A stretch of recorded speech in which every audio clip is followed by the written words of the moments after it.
Let me bring up Twitch and put up the chat box. Oh, there's a latest update. Not now. Barnacules is live, just chatting.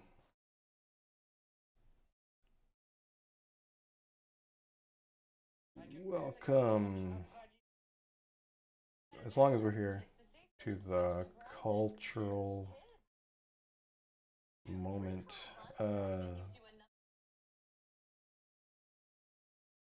Barnacules has annoyed me lately, but it's all good. There's more to talk about than tech. That's for sure. And we're all getting into it.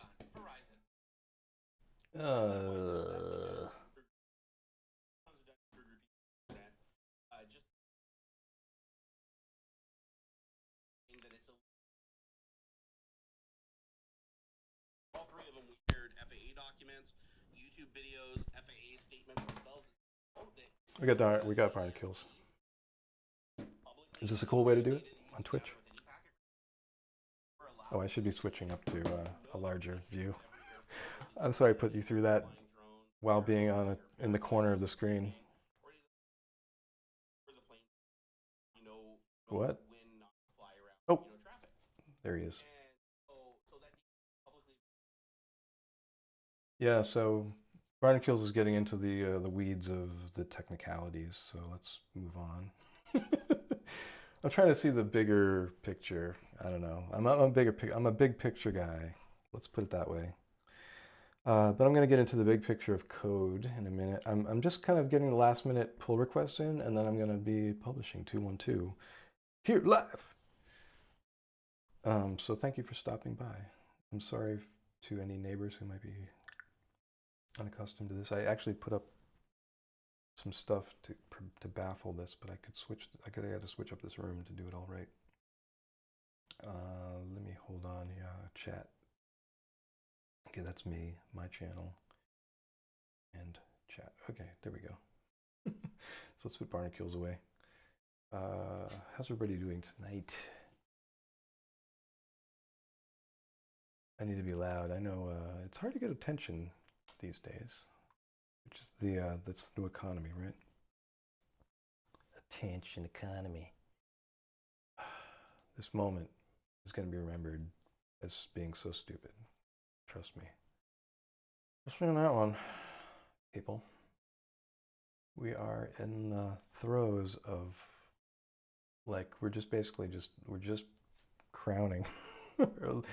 This is as people look at the world now from the future, they're going to be seeing, like, basically a picture of a birth scene with our stupid little baby heads poking out of a giant cultural vagina.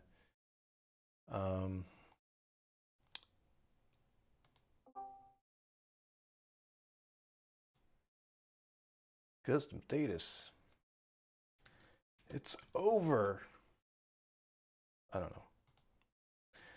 It's over and over. Wait, where's my... what's the purple status mean? Is that a thing? Oh, I guess that's a thing. Okay, it shows purple when you're live. I haven't been enough on the Discord lately. I don't know what I've been doing lately. Jesus. Not sleeping enough, not sleeping right, just, I don't know. Everything's been... I'm feeling better today. I got some energy. I recharged all my devices, so we are ready to go. How's everybody doing? Tune into Hasanabi. He's got a good take on shit. And you know, if you just the highlights, you don't need to. Oh, I'll have to leave voice briefly on the Discord. Yeah, so I used to be a bit of a tripper back in the day, and I would love to have. We're not allowed to talk about such things, but you know, there were back in the day, you know, if we pretend to be like Cheech and Chong, I guess we could talk about Cheech and Chong movies and shit. But there are movies like The Trip. You can look it up, you know, Hoffman. And there are certain plants and other things that can tell you things. But yeah, like I would say, always be cautious in those and get a guide and those sorts of things.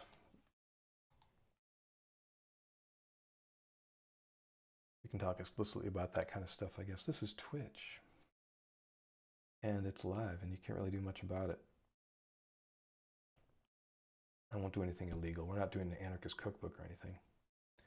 Jonathan Blow is on. He's writing a language which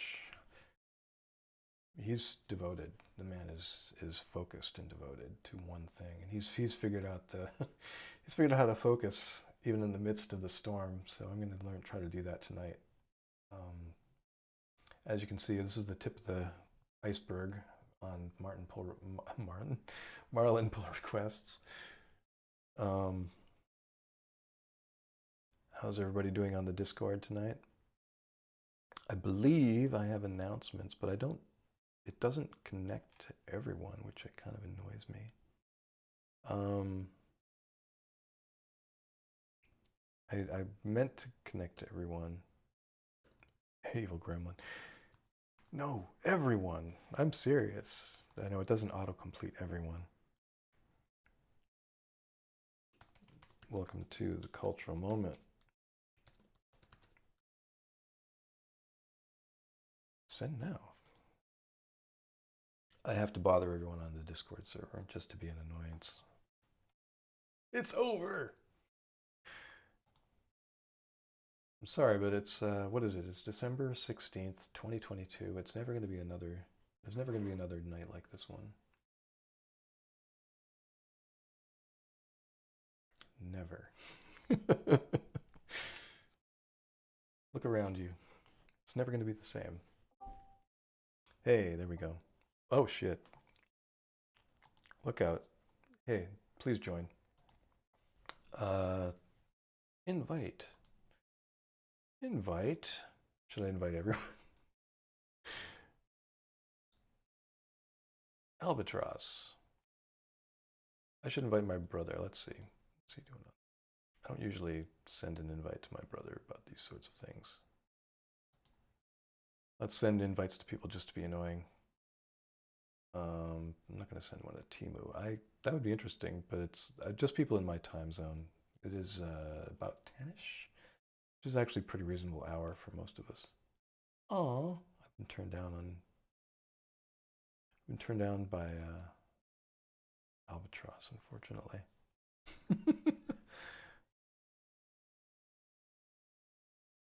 So anyhow, we are just going to work on some things. Let's see how weird we can get. I like the weirdness, honestly. I need to get more used to surrealism.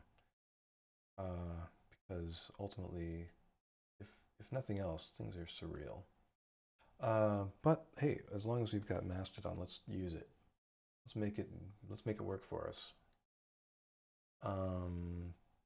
Switching it up. OBS. I actually do have a Stream Deck, which I neglect to use properly. But I don't have a lot of shit going on here. Let's switch over to the people in the other place. We have that, we have that. So we can have me, we can not have me. Yeah, hey Discordians, what's up? Oh, not fair. Oh, they're back. Mac Lodge, welcome. Sorry to bother you.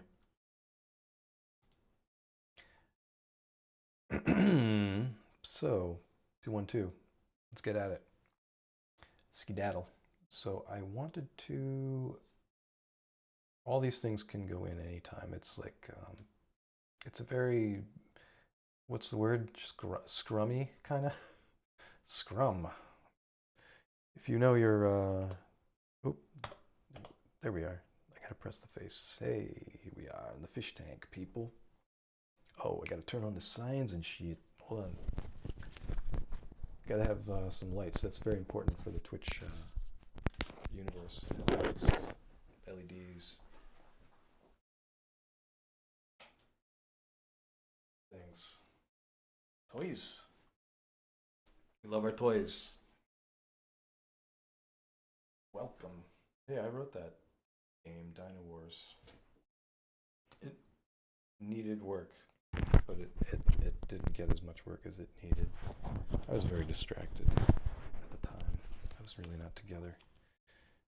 Instability as a way of ruining your focus. So log out. Let's go to, oh, I'm actually on that's just for vegan radio. I was on Mastodon, very mainstream. It's meant to be mainstream. I'm not going to be too controversial there, but I may say fuck Elon once in a while. Because that's, you know, that's just being cool, man. That's just what people do now, man. So here's Funky Head.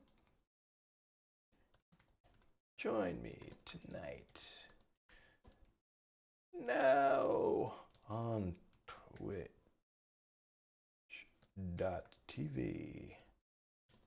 to discuss this cultural moment in terms of the history of the universe. And let's put up Twitch. Sorry to make you watch me while I'm actually preparing the stream, but 10:15, that's not too bad. Hands are moving. I don't know when you people sleep, but I resent sleep at this point. Oh yeah, looks like Eddie Vedder here is doing his thing. All right, off to my channel. Oh, that's me. Okay, there we go. Let's check the audio. It's a little low. And it's a little delayed. So what was I gonna do with this? This is eerie. This is very eerie.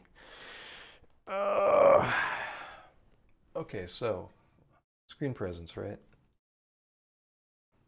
What does it mean? You have to talk in a certain way. You have to have an accent or something. Let's work on that. We can work on having an accent and style, maybe some style of some kind. Whatever that is, style. Right. Lack of self-consciousness, very important. You gotta be a character in a sense. Let's see. Okay, settings, channel, wait, channel, about.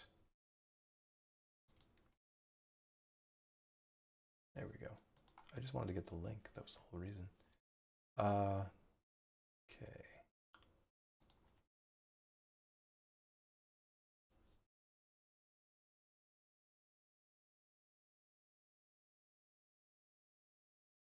And we'll do a screenshot if we can. Oh gosh, I look terrible. Look at these circles. I told you I wasn't getting much sleep, and it's quite obvious. I need to wear a beanie like Tim Pool just to like feel like a human being. Of course, he wears it to cover his horrible scars.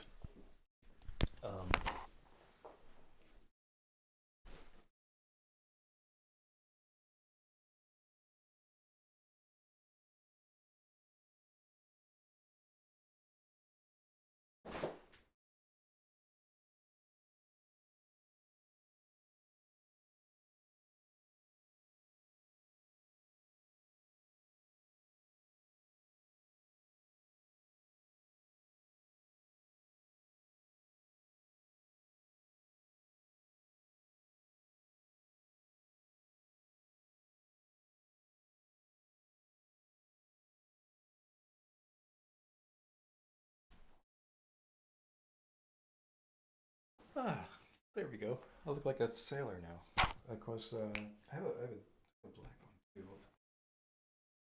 Black beanie. Let's play with beanies. I don't know if they're beanies. They're just a winter cap to keep my head warm. How's everybody doing tonight? How are you doing? How is everybody? How's life? How are people? How's things? What's going on? Ah. Excuse me. Oh, god damn.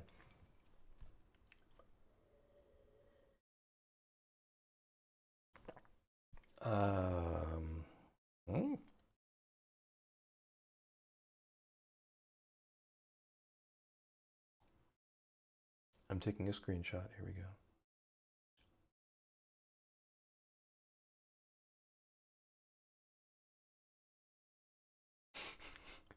I need to make the right face.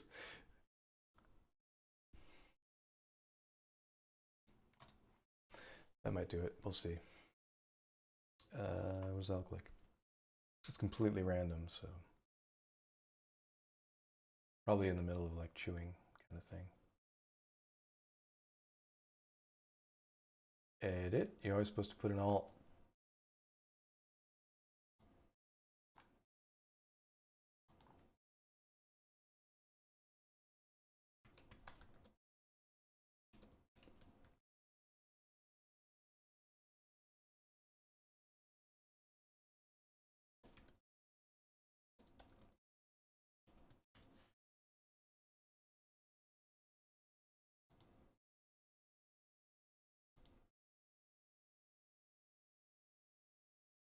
Let's see if if this Mastodon thing works. This is an experiment, a little experiment. We haven't used Mastodon for a long time yet. The editorial, we have not used it yet. Oh, I gotta make this thing stay on. Hello. So I like Sublime Merge. It's pretty cool. I got it as part of the package. I don't use it. I don't actually run it and then do stuff. I just invoke it from Sublime, and that's pretty much it. But I guess there are things you can do with it. I'll have to explore it more at some point. It doesn't. I mean, it could evolve into a full Git manager kind of thing, which maybe it already is. That's how little I know, so I need to look at it more closely. But I use GitHub Desktop so much, and it just turns out that it fulfills most of what I need, which is just comparing stuff and then merging commits and things like that. So, Paul, yeah, we were trying to figure that stuff out. So here's my private conversations with Paul. Yeah, we're really technical. Paul does some really cool stuff. Follow Paul Poxteles if you are into any kind of engineering stuff. He does really neat repurposing of machines and building experimental setups and things like that. He's really talented. Lately he's been doing a lot of bowl turning with wood, which is fascinating, using like, I guess, a lathe and other tools. But yeah, this, if you want to know, this is Mastodon. And I am doing a promotion of Mastodon here, and I might post this on Twitter just to be obnoxious. There's nothing wrong with Mastodon as far as that goes. This is Fosstodon, which is one particular instance that's devoted to free and open source software. Mastodon and its instances have so far not been marked as like targets for any kind of like grand jury investigation of terrorism, because they're just open platforms. Certainly law enforcement monitors these things and is aware of them. They're all very open. That's the whole point. And they're easy to find and get to. It's just another tab in your browser. Check it out. It's as simple as opening Twitter. Imagine that. And it is on your phone too. There are better apps coming out all the time. And data is shared across instances. It's very easy to follow people across different servers. And they're just supported by your donations. I give $8 to this guy. And you can give your $8 to someone else. It's an ironic $8. I really should be giving more, honestly, because this is, you know, democratization. Another tab for your collection. Exactly. It's just another tab. You know, it's just more. It's just another place to follow people who have decided to, you know, just that it's a little more peaceful. It's like more of a little Zen garden, you know. I would call Twitter right now is just a big old milling marketplace. There's so many ads. Like every third fucking thing you scroll up is a bloody ad. I'm just tired of it on that level, let alone the rest. It's like you don't really realize how annoyed you are until you find a quieter place where there's like more people you like and who are just sort of like more into your thing. this particular server is for free and open source software, so people who are attracted to that and who work in that are, generally not dicks. And anyway, the rule is don't be a dick, as we've been discussing before. So as long as you're not a dick and you do good work and that's what you focus on and you try to help people out to, do their best work, that's what it's all about. We're just trying to build a better world. And all this bullshit about like, well, it'd be a better world if you weren't in it, is just stupid. I mean, it's childish, obviously. There's so much childishness going on right now. And the lead baby is fucking, of course, at the top of the Twitter pile, is only making it worse. He's not doing anything to make it better. So, of course, fuck that. Let's move over to a quieter, nicer place. So the cool thing is with this federated tab too. Check this out. Oh my God. It's just like an endless fire hose of people posting stuff, which, if it's just your network, it's use your network. It's not like if you were playing a video, it would be way more data than this. So it's just like, endless stream of stuff, and you see something interesting, follow it, It's cool. I love it. You don't get that on Twitter, man. And this could be tweaked a little bit to do, fancy scrolling or whatever to make it nicer.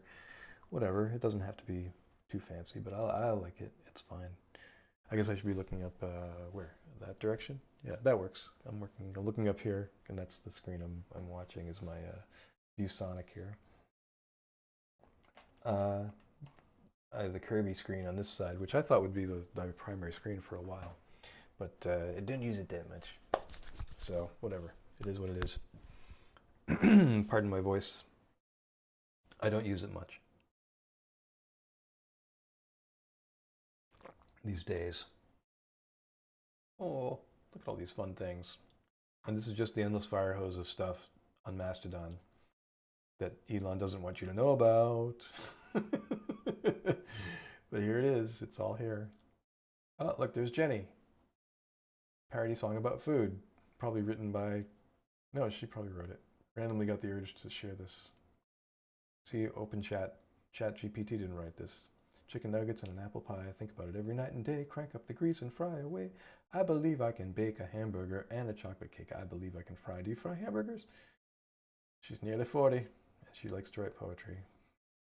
I don't know if she's single, but, don't harass her, don't stalk her. Don't be a dick. That's the rule. That's the simple rule. Don't be a dick. Right now, the lead dick on Twitter is just like encouraging people to be a dick because he's being a dick. He's like, well, if she's being a dick, you can be a dick. Yeah. And here's another nice piece of poetry right here. And if you like it, you can like it. If you can boost it, you can boost it. And you move on. And there's more in the fire hose, It's great. I love it. And in a way, it's like, it does the scrolling for you. You don't have to scroll. You don't even have to pay attention to it if you don't want to. Of course, smash fascism. We don't like fascism. It's never good. It's never good. It just leads to a bunch of more conflict, more bullshit. So, yeah. Hey, welcome to Mastodon, people. There's so many more people flying over. And of course, Twitter is like, well, it is bleeding, as we say, in the tech industry. It's bleeding attention, which is the ultimate currency. And that is the end of that.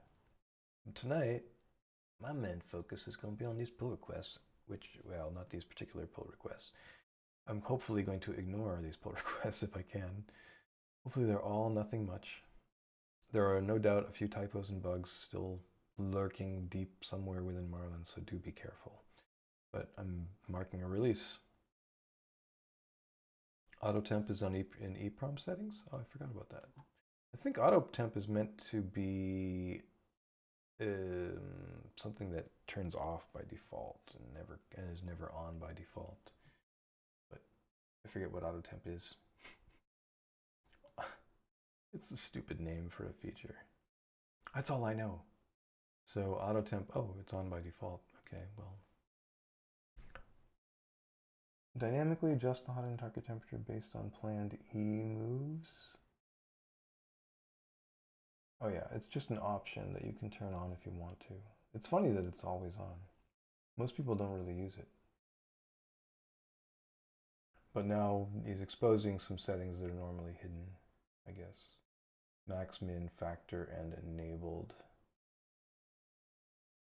I don't know why you would enable it by default, honestly, but I guess there's a thing.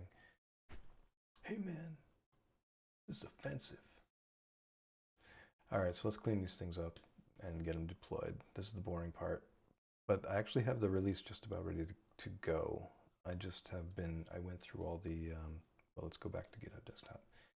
Went through all them there commits on 2.1. And so we have this giant pile here that's going to be added, and this is going to be all part of the 2. So I'm not pushing it. If I did, it would be, you could download it, but you could anyway. It's just bug fix 2.1x at its current state, essentially. And then whatever I happen to add in the next few minutes. So 25093, let's take that next. 093. And let's clean this bit up.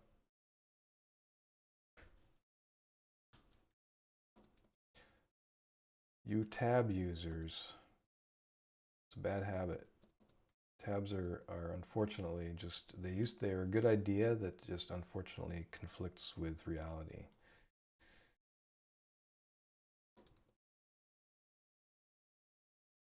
So even the standard now in Python is to use 4 spaces, not tabs.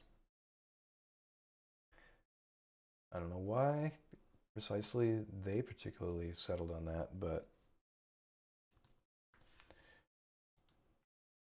I can understand why why I like spaces. And I picked 2 because I was very used to it, and a lot of the code was already that way. So I was like, well, if that's most of the code, then fine. And then I was used to it from PHP land, which is something, or Drupal world, I should say, where you're programming PHP, which is very C-like anyway. Very C-like. Or is it we're JavaScript-like, but not JavaScript for sure. Language lovers, where are you? Where are my code peeps? I tried to get everyone, but unfortunately I didn't make a dent. My Discord users are dispassionately detached from my more spiritual side, as it were. You don't have to field test everything. It's really more about just being able to determine, like, you know, at a given moment, I would say these field tests are excessive. So we can leave it at this. Leave. It's really more about catching things that would be hard to catch otherwise. So just being in the vicinity is enough to tell us what we need to know. And here we have this.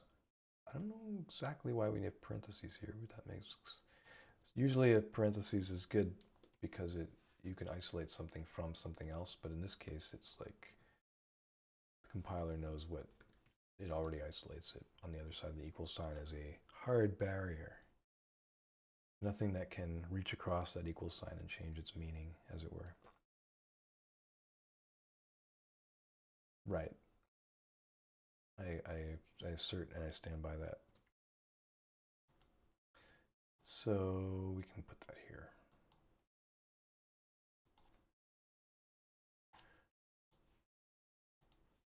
And interrupt all those previous tests. Save some cycles. Save an electron. Ultimately, fusion is great, but right now the best thing you can do, and I can do, is to use less energy. And I said ironically, with no sense of irony whatsoever. We could include this in 2.1 too.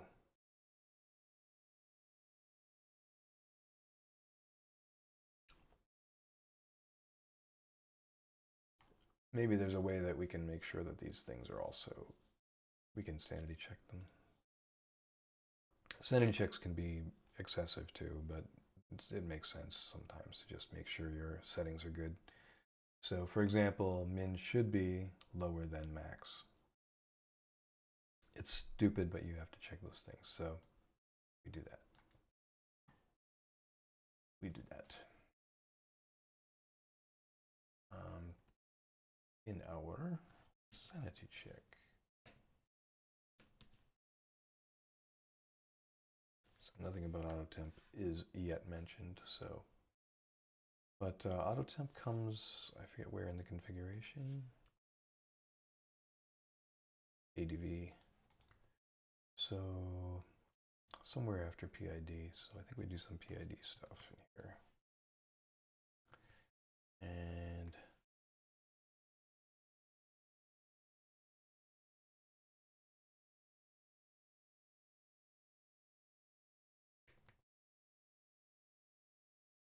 right, PID temp, PID, so yeah, maybe here.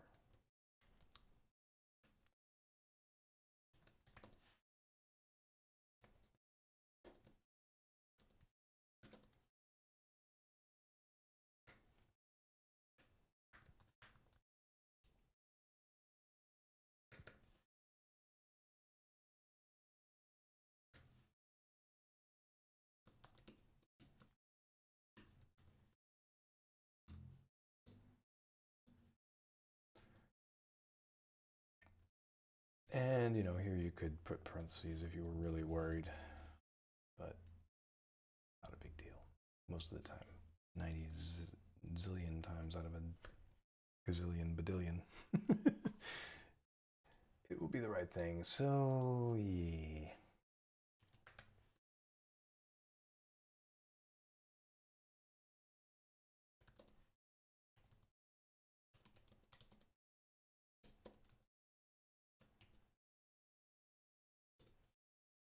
Oops.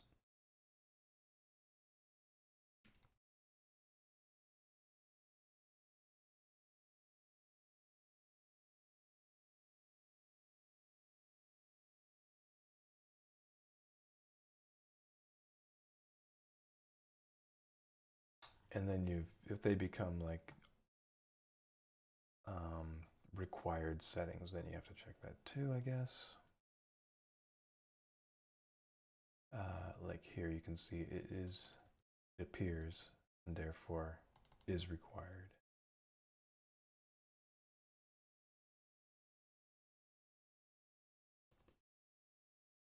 And I don't know if old weight is also, but what? So yeah, auto temp max is assumed. All these are assumed. So we can't allow that to pass.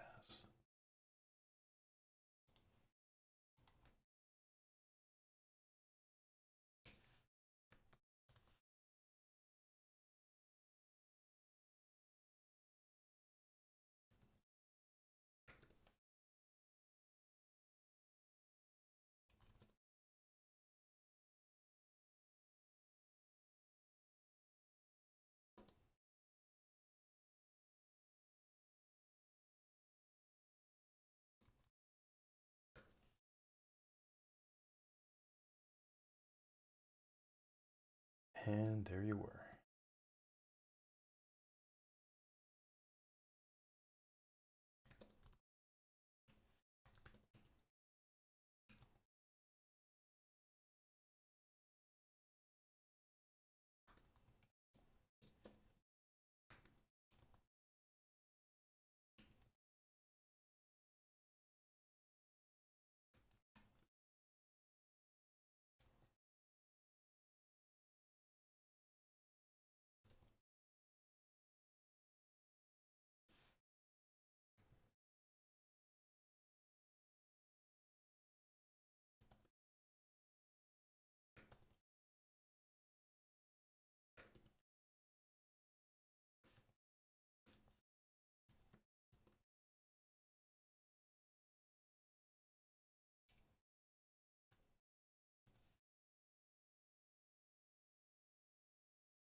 This could be said to be a version update kind of thing, because that's what we do.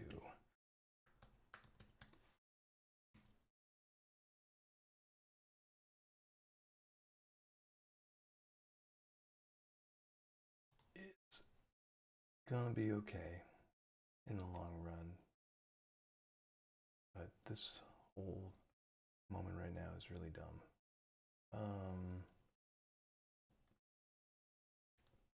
Throw in the middle. Okay.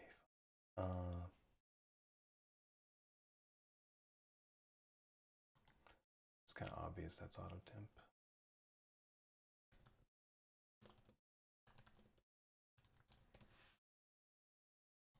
So one way to kind of catch people off guard, the endless slog of keeping up with configurations as options continue to explode, and especially as the developers decide to focus on expanding options rather than fundamentally working on problems.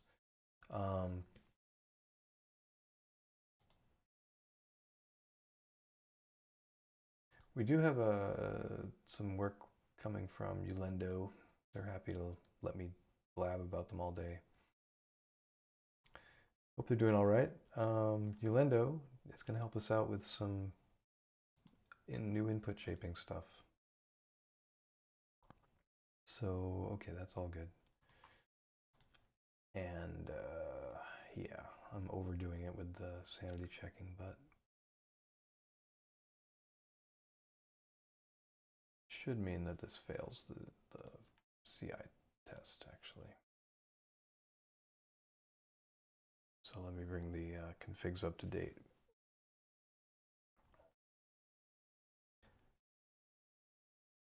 Yeah, I'm doing my best with this. I have a microphone, it's plugged in, and OBS is pretty much at full volume. So yeah, I'm just not talking loud like these apes usually do on this platform. I am a bit mumbly. Sorry about that.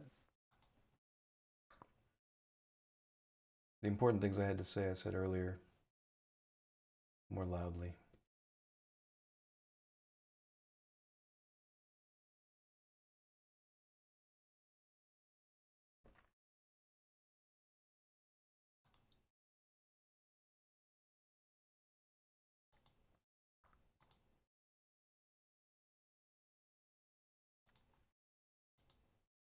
But yeah, all I can say is you can always turn the volume up more, can't you? There's always some way. What is this? Yeah, Mastodon this. I'm digging this new home screen on the iPhone OS. Pretty cool. I get to see the Earth and my position on it.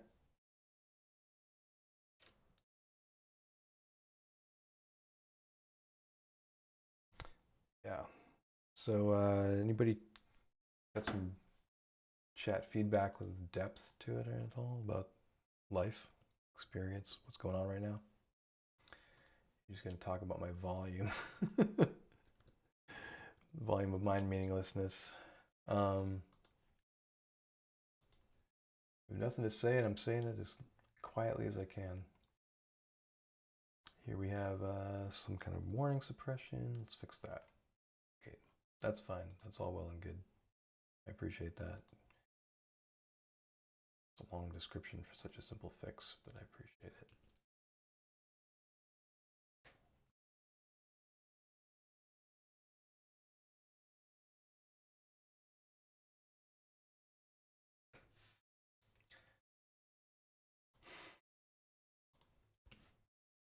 It's not the kind of thing I need the most help with. I can certainly figure these things out when I actually have time, when I have time to not be doing this and actually be testing.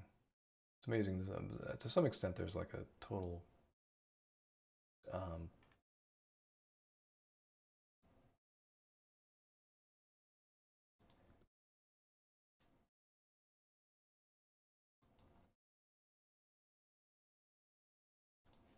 way in which like this kind of thing just becomes unhelpful at a certain point.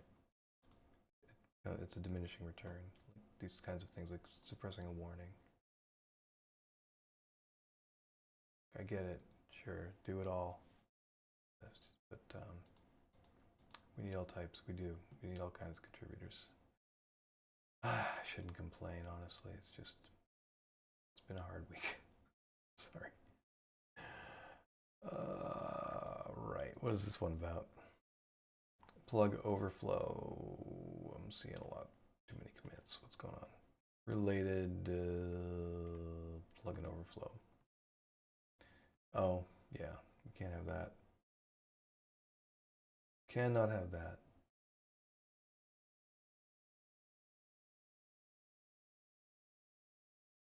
Sure. Strlen.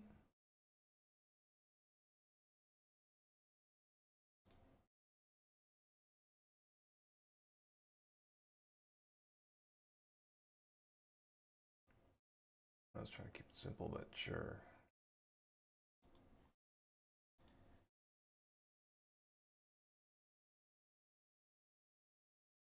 Oh, okay. I didn't realize we had that many things going on. Okay, that's good.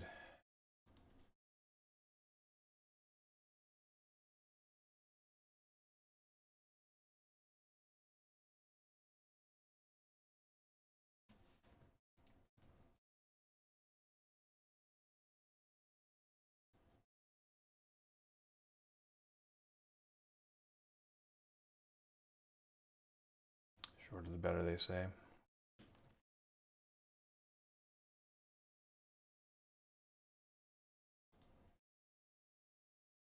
That's just the kind of thing I like to see. It's a really good fix for a real bug. That's a good one. Get more of those. We do get a lot. Whoa, 38 what? I guess maybe I opened that before. I think so.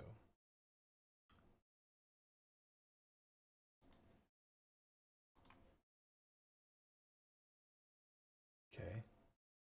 This was a merge of some kind. Well, either way, it's done now. Done. And then oh, bug. What's this one? Oh, this is a test. And more. And more. Auto. Oh, interesting. That makes sense, sure. I like auto.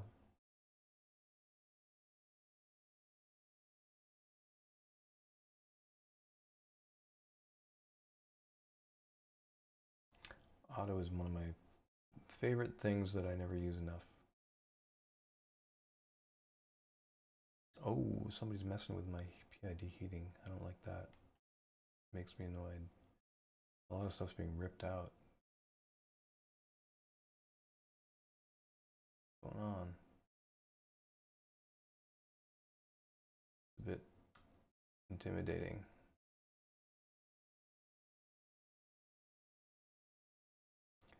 You know what I'm saying? Let's see. Okay, so that is, sure. It's a bit much. That's a bit much, man. We like to keep these things compact. I know readable is good, but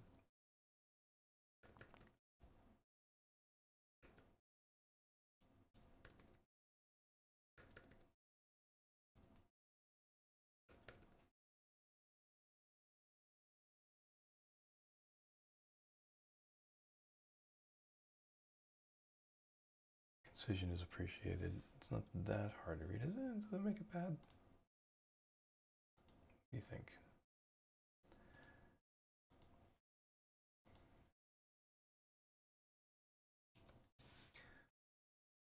I hate to be that guy, but I am that guy.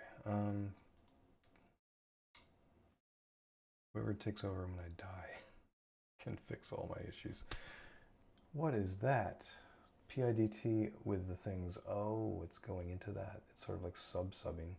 I'm subbing. That's fascinating. Okay. Hi. I mean, it's an interesting refactor. I see what's going on, but it's weird. Thought it was fine at the level I did it at. Oh, I see what you're going for.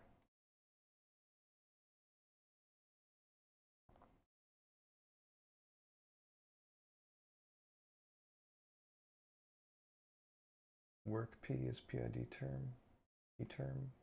Really?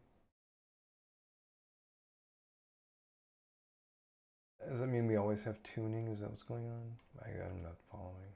Let's see. First, we have get PID output, which if it's a PID loop, then it's now calling a get PID output, which I presume is this. Band scaling, oh, that's interesting. And extrusion scaling is then brought in here.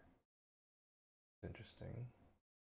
I don't particularly like this arrangement of characters. A little weird.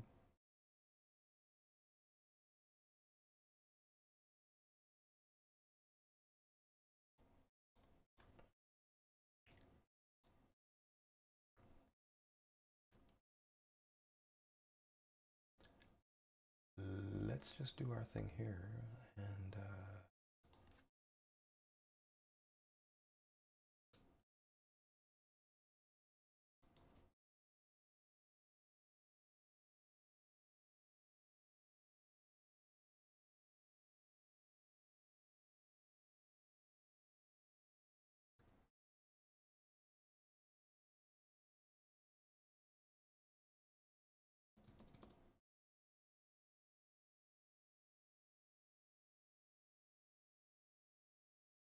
so that's interesting.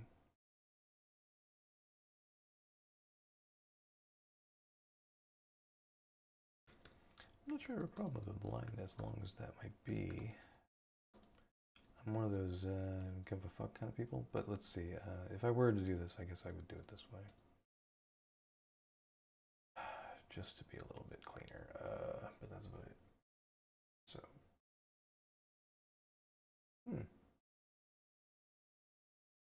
okay. And I guess as long as our space is being spacious, let's spacify.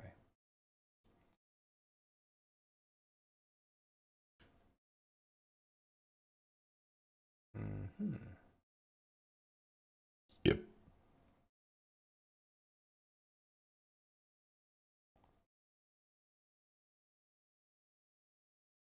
I like it.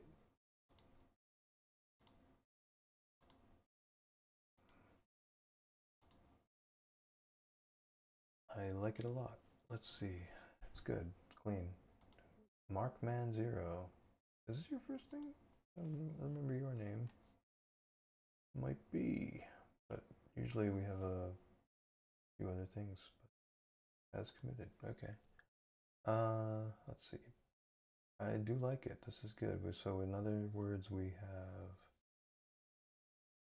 taking out this extrusion scaling factor, and I guess it's becoming a static somewhere later.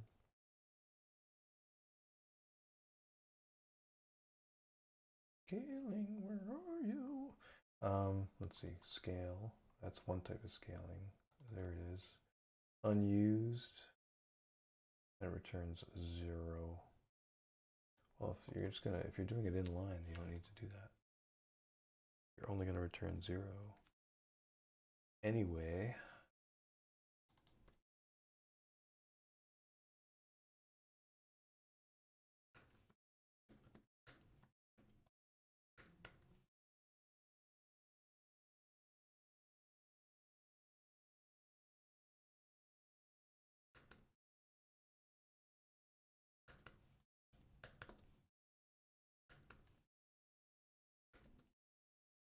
I know, it's supposed to be self-documenting, right? That guy.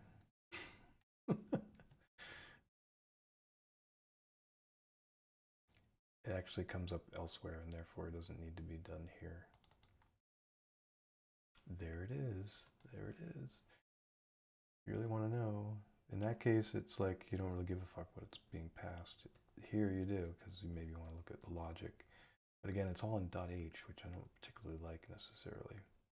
But it's a class. That's what you do with some classes sometimes. I don't see why that's there.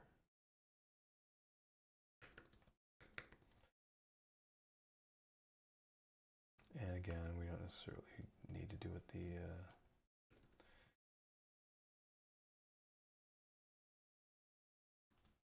yeah, okay.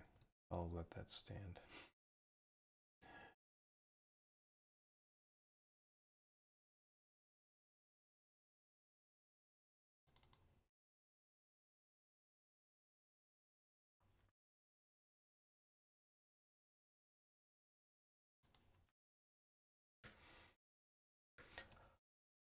Ooh, excuse me.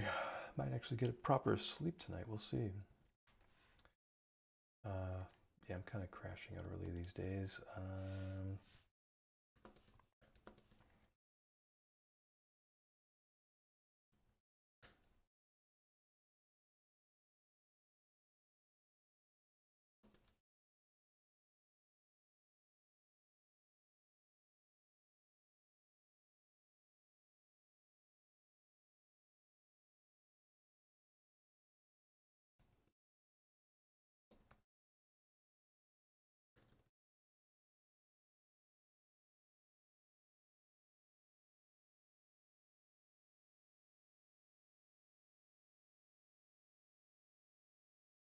Just a little cleaning. Okay, so I think we're back into my territory again. So yeah, just checking out some of the style, and not a big deal. Yellow.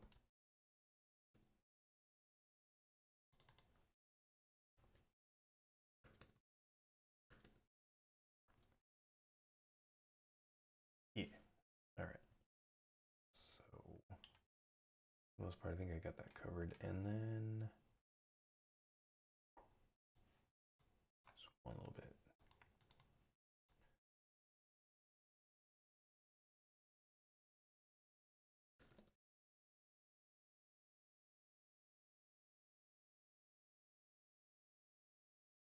Interesting.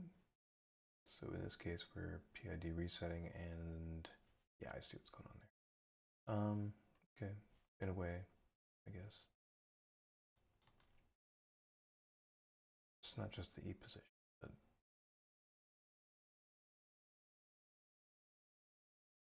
well, it is being managed. Oh, there is our E position. Long, long. I don't like using long. We gotta use, we can't use long. You know what I mean? We gotta use our bit fields. We gotta specify how wide these things are. Long.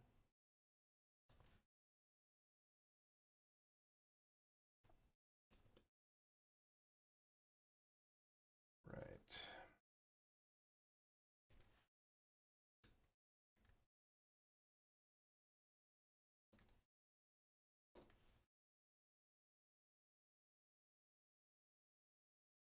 Okay. Is that cool?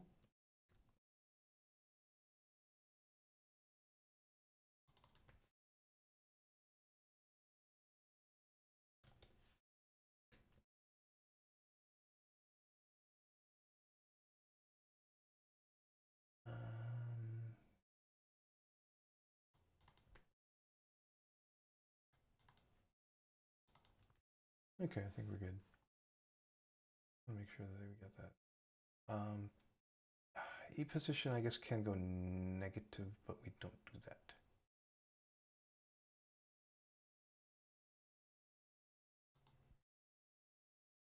You know what I mean? Like if you start up your printer and then immediately go backwards.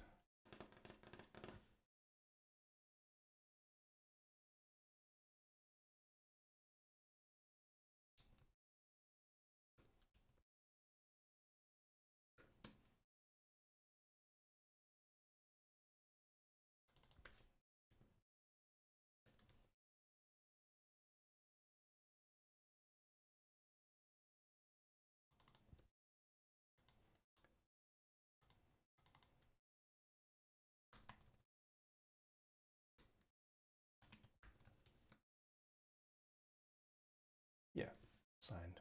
I really should make a type for that. No, this late in the game, you're always rethinking things. I'm like, maybe I should use U8 instead of uint8t. It's shorter, right? It's better. Because it's short. I don't know, but this late in the game, it's like, why?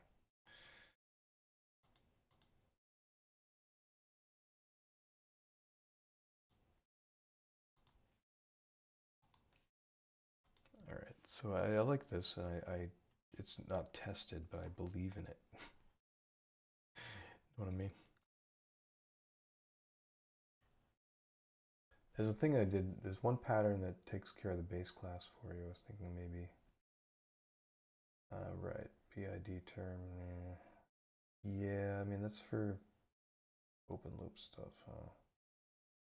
It's kind of annoying. I don't really like that output. P term, D term, C term, F term. Yeah, it's kind of plainly obvious. This is for what? Is this debug output or what? Yeah, it is just debug output, so I'm not going to worry. Interesting though. So we have our PID temp chamber, and we do this PID runner. And I guess, yeah, the chamber info T then gets this stuff. That makes sense. That makes sense.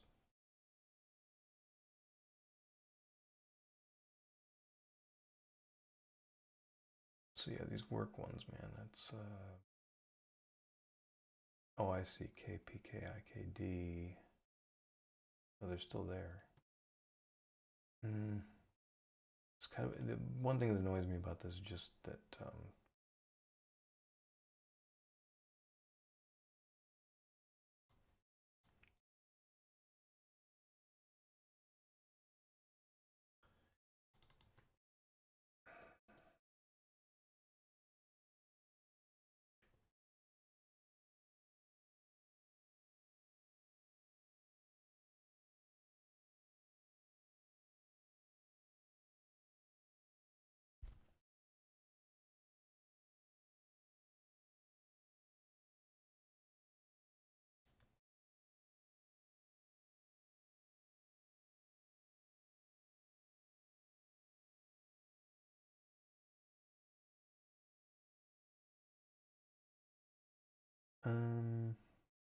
one thing I'm seeing is, oh, okay, yeah. Reset true in either case, but yeah. Okay. Yeah, this all looks good to me, frankly. It's a little bit of a rework, but I think that it'll compile to the same thing, essentially. The one thing is that with those work PIDs, I'm not sure what that's about. Unless that's part of tuning, so I gotta look at that.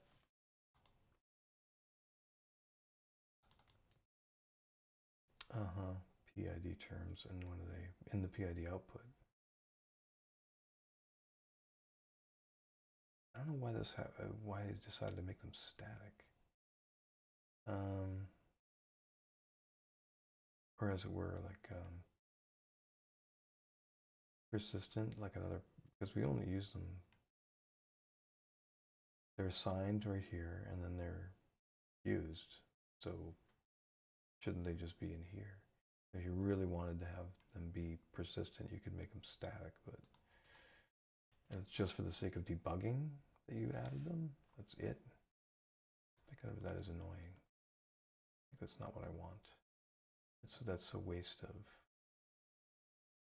12 bytes right there. So RAM, precious RAM. I don't like things to be using more RAM unnecessarily.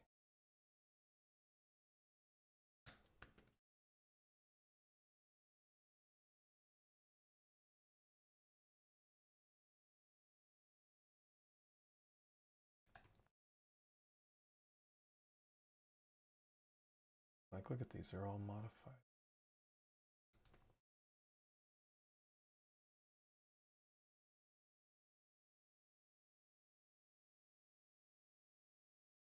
When my guess is that debug is right after a call to get PID output or something too, right? Um,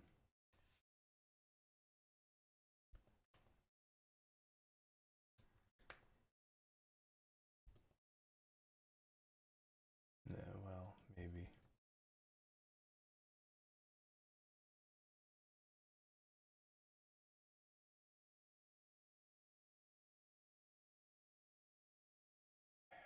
Well, for the sake of debugging, I don't really like wasting stuff. I know I'm gonna like sweat over those 12 bytes, but it really does come down to it when you're on like a 384p. Still defending that shit, even after all these years. So be it.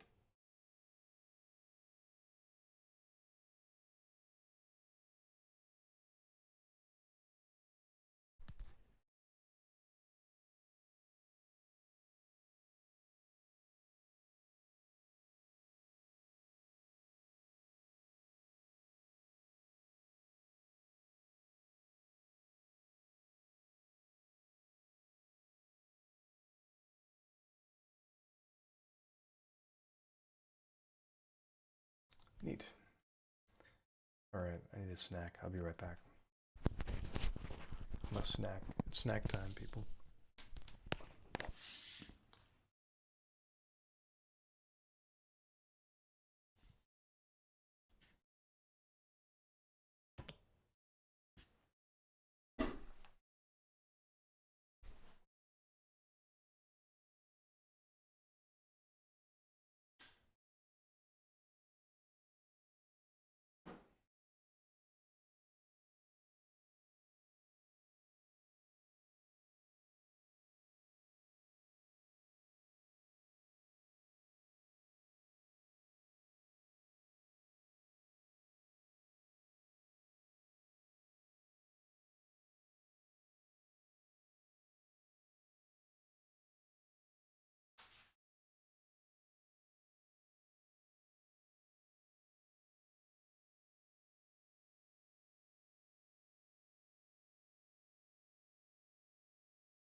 AI art, baby. Pretty cool. Pretty cool stuff. Gotta say, I am super impressed with what these things can do with what we've done.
Yeah, printing an AI picture is yeah, it's commitment. No, I just think it's not real, man. It just doesn't feel real until I print it. I have to touch it. It's crazy. Yeah. Yeah, exactly. Actually, I did put Giger into the prompt for a lot of that stuff. That's Stable Diffusion 1.5. If you put Giger prompts in there, you get some weird stuff. Unfortunately, it tends to repeat itself. There's a lot of these creatures facing to the left with four legs that pop up over and over again. Like kind of like this one here. Like they'll all look similar to this. But yeah, I guess I would love to see more of Giger's art fed into that. He made some really amazing art that you can only get in like hard to get books. But some samples of it are probably online. I would highly recommend, just training more Giger into these things. But yeah, some of the stuff that comes up like this fantasy or forest city kind of thing is really lovely. I just really like the way that the light expressed itself in this one, and the way that it used the moonlight contrasted with like the warm, glowing light inside, and like just that the way that the fog and like the Stable Diffusion 1.5 does better with Simon Stalenhag prompts because there's a lot of that. I think some of the character of Stalenhag was stripped out in 2.0.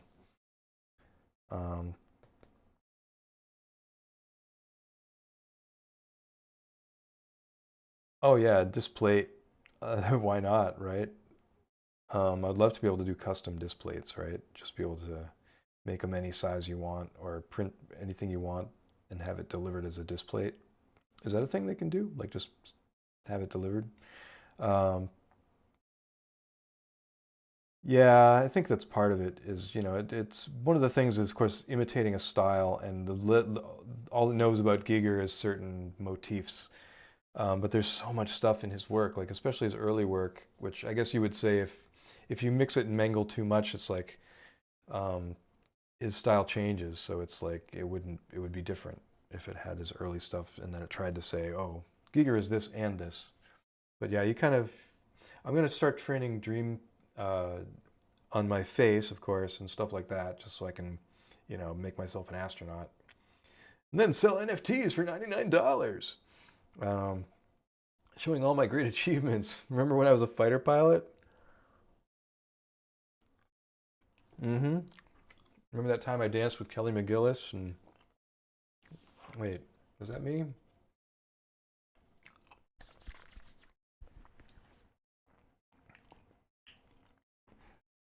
Yeah, these prints are great. Actually, I'm kind of bored with. I don't think I'm going to get much more done as far as Marlin tonight. So you know what that means.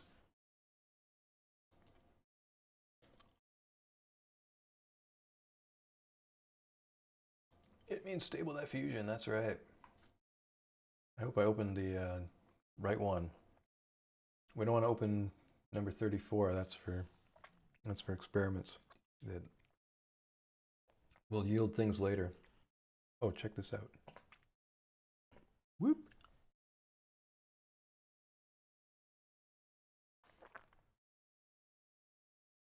Hmm.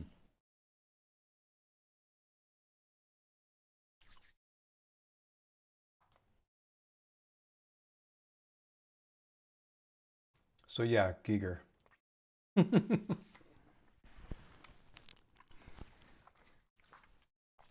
Well, a lot of AI trained networks, I mean, networks don't have to be huge to be useful.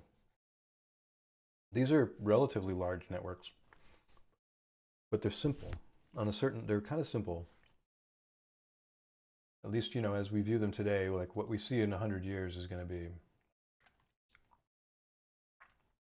This one's almost Chester. So you can see I was experimenting recently. This is outpainting. I took some, what was originally just the center image, and I started to expand on it to play with outpainting. And the outpainting interface in InvokeAI is pretty neat. So here's your unified canvas, and you can move the box around to find a new area you want to expand on. If you're within the canvas in painting, if you're outside the canvas completely, it creates a new image that will be unconnected to the original. And if you have any overlap, it tries to do outpainting. And I say tries to because sometimes it can be hard to keep it within the motif of what you have. But if you're careful, you can kind of mess with it. It blurs the edges when you start to expand, and so you kind of need to rework them sometimes. So you can go to a really low image-to-image strength and try and just have it clean it up for you. It'll try to re-express what it thinks is there. And usually it'll work out. So you can see I was, with this one, the prompt was, let's see, we'll go earlier on here. Was it this one? No, we get a lot of that Giger expression. I tried Giger insects, I tried Giger sea creatures, I tried Giger dinosaurs, and let's see, here's some Giger dinosaurs. So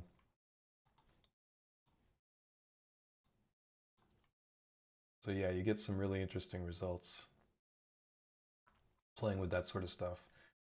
This allows you to load a few different models. So I actually tried Papercut, which specializes in making paper cuts models, or that kind of art, paper cut art. So yeah, I actually have some really funny ones. Of course, Walter White. You have to try Walter White. I did Rich Evans as Space Cop a couple times.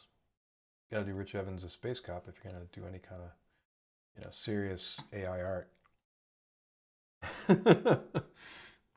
Yeah, that's kind of what I thought would be fun. It was like, can it produce a good logo? But I mean, the stuff that we do is very abstract, kind of around, especially when you're trying to like, well, how do you express the 3D printer? And there's so many ideas about that, but they're kind of obscure.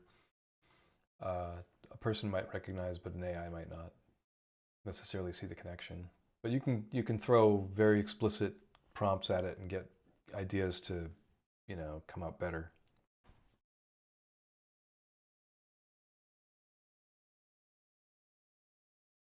Upmarket South Park, yeah, pretty much. I mean, and why not start there? So this doesn't look like Rich Evans, but it tried. I tried for Trogdor. That didn't really work out. I was hoping for, Trogdor. It doesn't really know what Trogdor is. It did a pretty good job with this one, although it doesn't look especially like Rich Evans, but I also expanded on it using outpainting, and it came out a little more, I tried to get a better helmet, but you can mess with that. I went for trying to get a creepy magazine cover. It did a pretty good job. This is a little outpainting, but it doesn't really know what to do. When it's making stuff up, like it can come up with some really weird stuff, but then it doesn't know how to expand on it.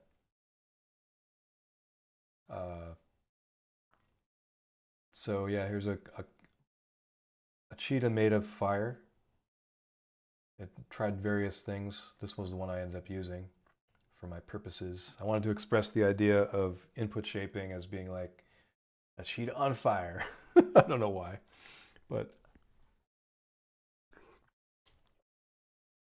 we all like flaming cheetahs. This one is very much a Stalin Hog kind of looking painting. Some of the other prompts I used though were, with this one, it was Yoji Shinkawa, so you get a little bit of that, a lot of that like expressionist ink work kind of look to it. And of course it's like, that's not really a cheetah, it's more like a cheetah man.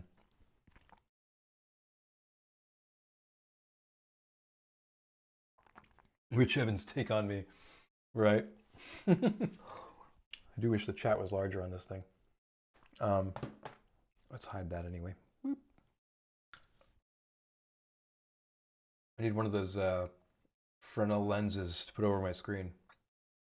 But yeah, so let's play with some prompts.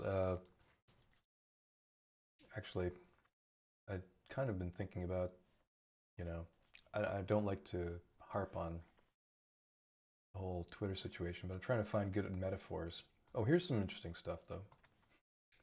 Look at all that. Yeah, so this is another outpainting example. Originally, the work was, well, you can see, just limited to this. So I started outpainting on it, and resulted in the stuff I picked ended up being this. So you get this. This is sort of a. The prompt for this was, boop, steampunk city, multicolor, hyper-realistic, photographic, and then I just a bunch of other stuff, and of course Greg Rutkowski. Sorry, Greg. We were so abusive to Greg Rutkowski. There are other artists, but like I guess his work is just there's a lot of examples. The ones I went for were the brothers Hildebrandt. Now I grew up on Cape Cod and I actually went to the same high school as the brothers Hildebrandt. Like 15 years after they graduated, but they've always been an interesting inspiration. So I have like how about another like fantasy castle?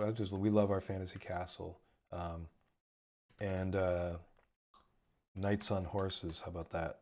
We love knights on horses, and ladies in. I know, just throw in ladies, in the style of brothers Hildebrandt.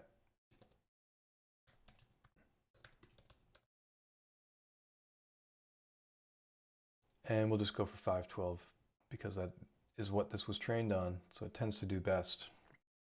I did the long ones for the cheetah because I was hoping for a long flame, but it was really, I tried many different ways of prompting it, and it was hard to get it exactly what I wanted.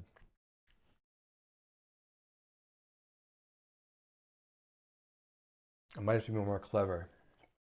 A rocket shaped like a cheetah? We'll go for that maybe next time. Oh my. Okay, so here's the problem with AI. That's horse enough for an AI. Those are ladies enough, I guess, for an AI. Those are castle enough. So in painting to the rescue, right? We'll send it to the unified canvas and we'll try to horse this up a little bit. Maybe we can fix it. I'm not sure I like it. We'll try generating some more images. You can actually go for it and just, you know, keep going until you find something you really want to work with. That particular one's weird. Two figures from the back on horses. Eh.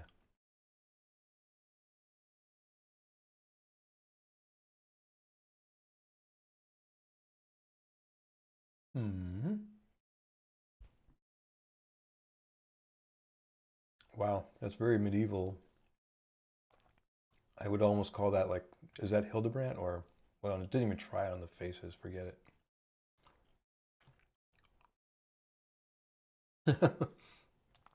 Yeah, there's no hope. I did a scene from like a scene from Lord of the Rings.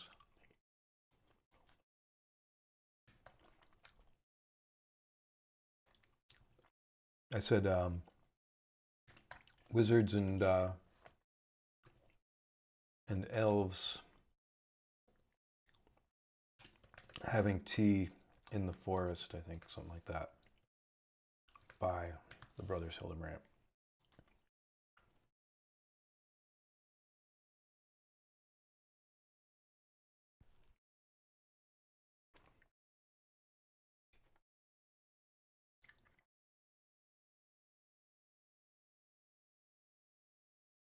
Mm-hmm.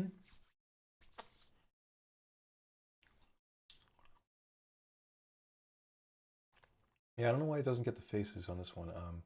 It was doing a remarkable job in some areas. Let's see, 50. I may need to go and higher in the scale, more like 12. You can go up to 30, and you can try some other things like high-res optimization. You know, make them very large.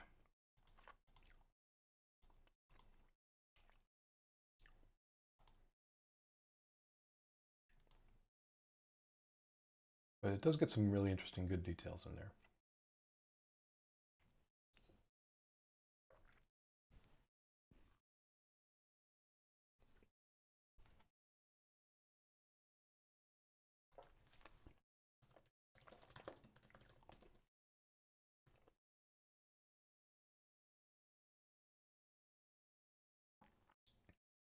And you can see it diffuses rather quickly, doing a second step. High-res optimization, I presume.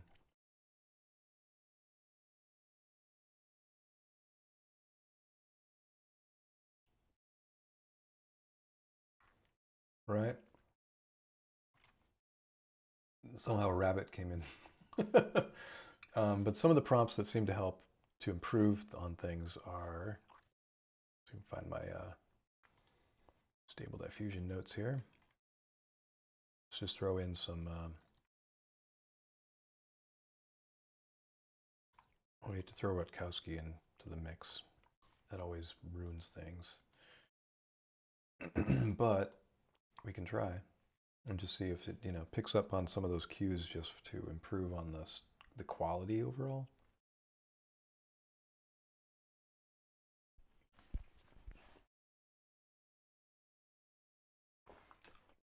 This actually, yeah, this is actually running through Python in the terminal. So here it is. So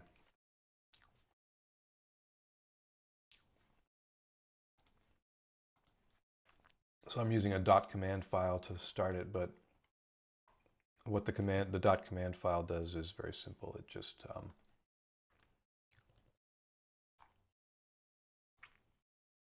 I just tell it where the thing is that I want to run and where the data is, and some other stuff. So, and I'm kind of distributing this so people can use it, and then it just checks to see if it's running already, and quits, and then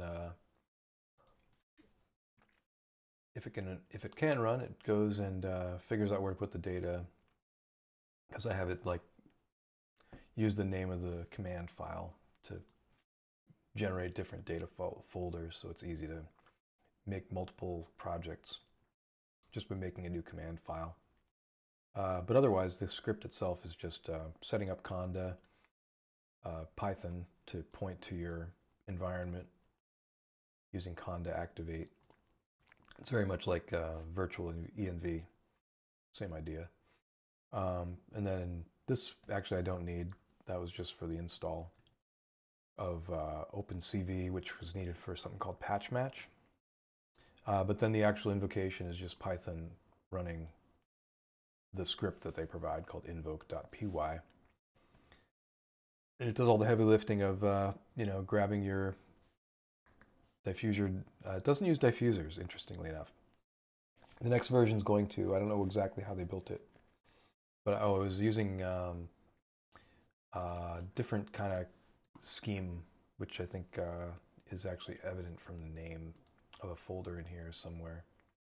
But yeah, there's actually, I want to say, not GFP GAN,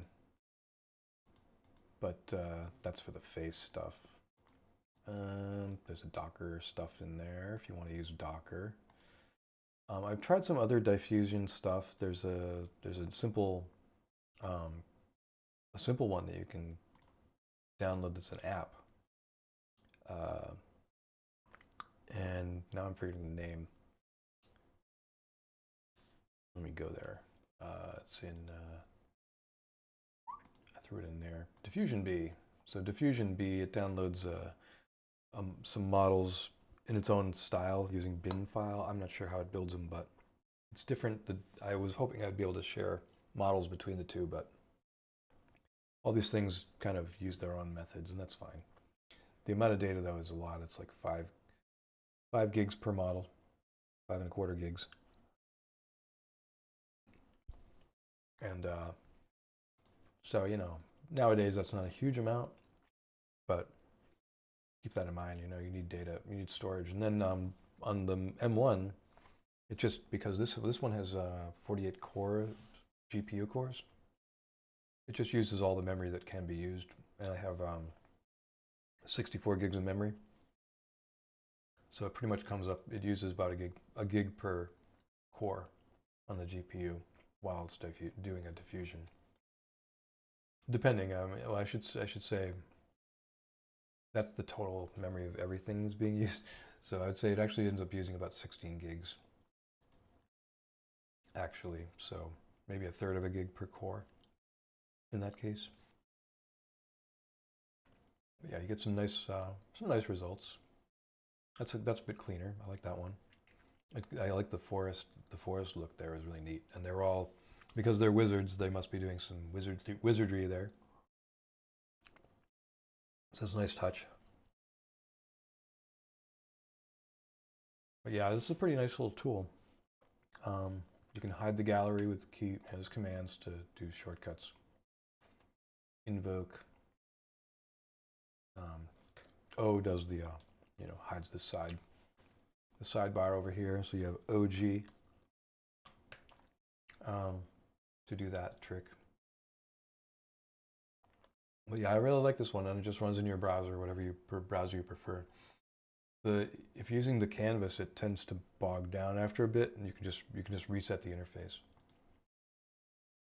But yeah, it's running as a web service, as it were, and so everything is interchanged between this and your Python backend. But yeah, it's really diggable. I like it a lot.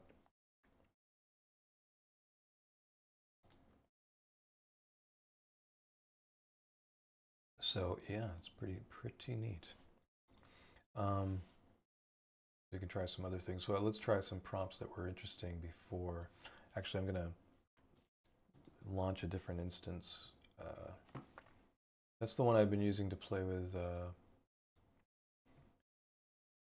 forget what 43 is. I think that's the one where I get a little weird. Playing around with experimental ideas. 43, it's one more than 42. Sometimes I have to reload first time around. So yeah, there's an endless texture. You can actually do a cool thing, which is you can set up seamless tiles. And so if you use this as a desktop image, it just repeats forever. And the prompt for this was, turning and turning in the widening gyre, things fall apart, the center cannot hold, mere anarchy is loosed upon the world. The blood-dimmed tide is loosed, and everywhere the ceremony of innocence is drowned. The best lack all conviction, while the worst are full of passionate intensity. Surely some revelation is at hand. Surely the second coming is at hand. The second coming, hardly are these words out when a vast image out of Spiritus Mundi troubles my sight. Somewhere in sands of the desert, a shape of lion body and head of a man, gaze blank and pitiless as the sun, is moving its slow thighs, while about it real shadows of the indignant desert birds. Reeling, those birds. The darkness drops again, but now I know that 20 centuries of stony sleep were vexed to a nightmare by a rocking cradle. And what rough beast, its hour come at last, slouches towards Bethlehem to be born. And then I added some artist prompts. So, you know, out of that you get this. It works. I mean, it really fits the poem, I think, in an amazing way. So make of that what you will. Then I went for trying to make a picture of H.P. Lovecraft, but black. So I black-faced H.P. Lovecraft. It can do that. And then that's just H.P. himself, of course. This one I cleaned up a bit. It doesn't do hands well, so. H.P. Lovecraft. Love him, hate him. He's an eerie guy. Here we have some space-age cities. These are cool. You can do these all day. The exact prompt on this was 1963 textbook illustration of a futuristic city. Kitsch. I like the word kitsch. Trending on ArtStation, digital. I don't know if Kitsch did anything, but here's one where I made it taller. That's beautiful. Similar idea, I think. 1963 textbook illustration. This one's neat. Again, this different prompt for the artist, I guess. It's interesting, though, if you make images that are too tall, it'll start to double up. It'll say, oh, I'm going to make a city, and then up here, I'm going to make a city. Yeah, so it kind of doesn't get that they're connected. But you can do this all day. This is another endless texture. I think this one does repeat. But yeah, you get that expressionistic style. It's really nice. I mean, it's just neon, but yeah, it's very vintagey. Lovecraft was an odd man, yeah, obsessed with cats and eugenics. And yeah, here's another one where endless. This one's pretty neat. It looks like sunset in Miami or something, but it's like almost like a circuitry. Here's another circuit city, as it were. Another endless texture. The prompt for this was an aerial view of a sprawling futuristic science fiction city with busy streets and shiny black and orange, red, yellow neon towers. Blender render trending on ArtStation Digital. And then I did it as a seamless texture, I guess, probably. That may be the case. Seamless, true. Yep. So sure enough, if you do seamless textures, you get some really nice results. This looks like it would be, you know, sprawling out at a certain angle, but it does repeat, so it gives this really weird illusion of never quite converging anywhere. This is another one. Yeah, so you can just do these all day. This is really fun. Another one where you can kind of see the streets. But I really like this one because you can really see the layout of these streets. Another one there. So yeah, seamless textures are fun. This one is, of course, not seamless, but it's got that futuristic look. And I could continue to expand on this as well if I use its prompt and send it off to Unified Canvas. Let's try expanding it, see what we get. I do need the towers to kind of end somewhere. Let's try, let's just do it. So we should see something happening eventually. Oh, it may be that I'm in the gallery. That's why.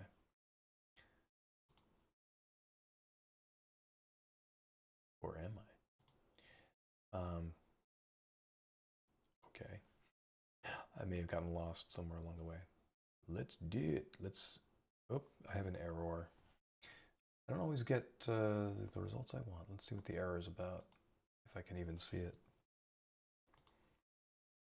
Maybe that the prompt is too long. There was some kind of issue with that, I think, at some point. It may be that this is too large. I don't know. We can try some things. If you do them too small, you end up with really bad results as well. So I'd say that's always a positive. Let's see what the error is. You can read it here. Ooh, yeah. It doesn't like decorate context something something something. So there are bugs. This is version, I don't forget which InvokeAI this is, but sorry, a recent one. The most recent, I would say. Index 77 is out of bounds for dimension 0 with size 77. Okay, if you say so. I could try relaunching and that might help. But no guarantee, right?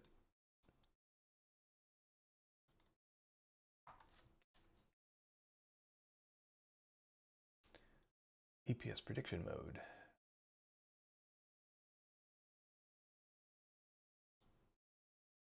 Well, we got to preparing. That's usually a good sign. There we go. Yep, it helped. I relaunched and it's fine. So yeah, the image strength, I'm not sure how much that matters without painting. It should end that tower eventually, you would think.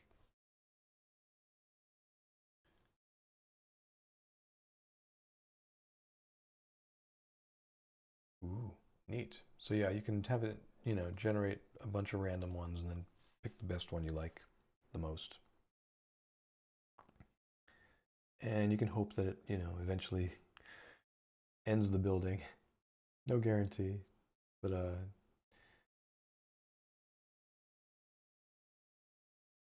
I am using a random seed on each one, a completely random seed, which yeah, I don't know what it's decided to do there. It's interesting. Well, I'm generating, it's 2 out of 3 now, which ain't bad.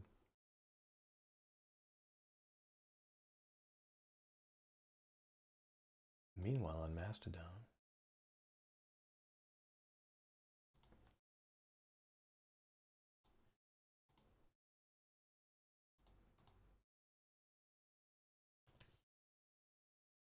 how's stuff, people?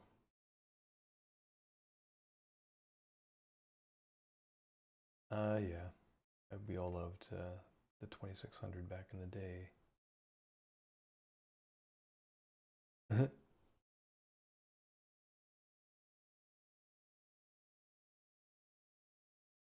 Move to Don finds your Twitter friends on Mastodon. That's nice.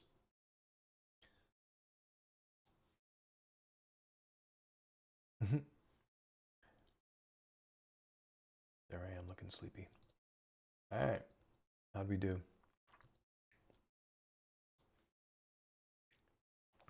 Not too bad. So we have a few to choose from. That one's got a funky top. That one's got something going on. That one brings a light in. That's kind of neat. None of them decided to end that tower at all. Let's see if we can't do something clever like.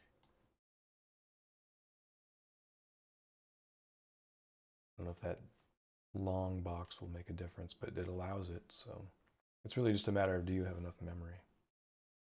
And at any time you can cancel one that's running. So if you're tired of waiting or you don't like what you see. But it's generally pretty quick, I gotta say. Overall, and look, it's not ending any of those towers whatsoever. I think it sometimes helps to say skyline, because skyline implies like the building's end. You can try that. If that doesn't work, okay, I'm gonna quit that one and try We'll try using the word skyline and see if that makes any difference. Boom, skyline. It's a fun word, skyline. I never thought about it before too much. I probably shouldn't. It's a weird word. Weird word.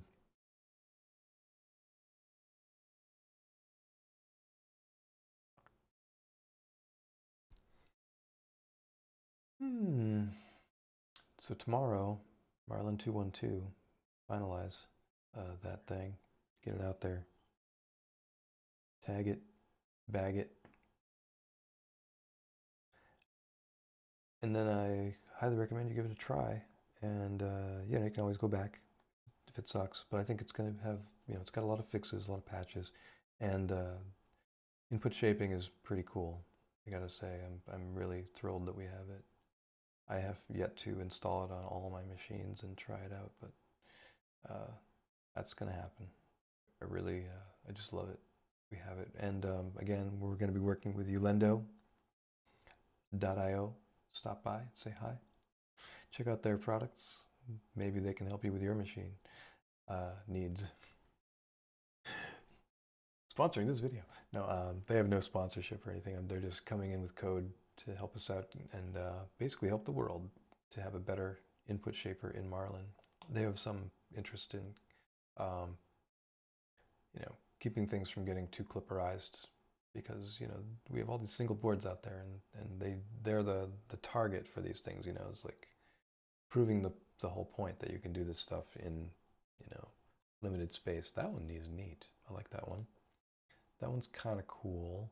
Some of these kind of drift off. That one, ooh, that's kind of neat. But yeah, I see that we did get some sky in there. That's kind of nice.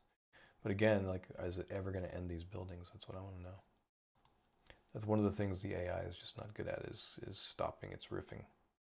So if I pick one that I like, one that's clean, that one's pretty clean. Kind of like the shape of the buildings in this one. Go with that.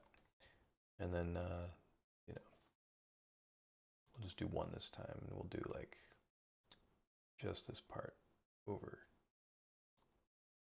here. See how that does for us. It actually kind of already did end that building, kind of. But it's going to keep going. Oh, printers in my pile right now. I think I have about 12. And there's only really one custom printer right now, which is, well, I wouldn't call it super custom. Self-built. It was the original Prusa i3 with like the, MDF frame. So I built one of those, and I'm in the process of kind of refurbishing it, and so that'll be a interesting one because it's got such a light bed on it. I mean, the whole thing is very light, and that was kind of its point. So we'll see how it all works out. Being the most weightless machine I might have, especially with like modern hot ends and stuff. I could probably get an even lighter hot end. I had gone for the Titan, and that works pretty well. The Titan extruder plus hot end, it all fits nicely. It's got a good. I kind of like that. So, and yeah, like that'll be fine. Well, I kind of do want to get the rest of the sky, so what the hell. So yeah, that's about it. And then there was a Delta that we built at one point that didn't come out so great. So that's a lot of the stuff is just disassembled. Like I used to have a Hadron, an Ordbot Hadron that was like just came out of a pile of stuff at Maker Arm.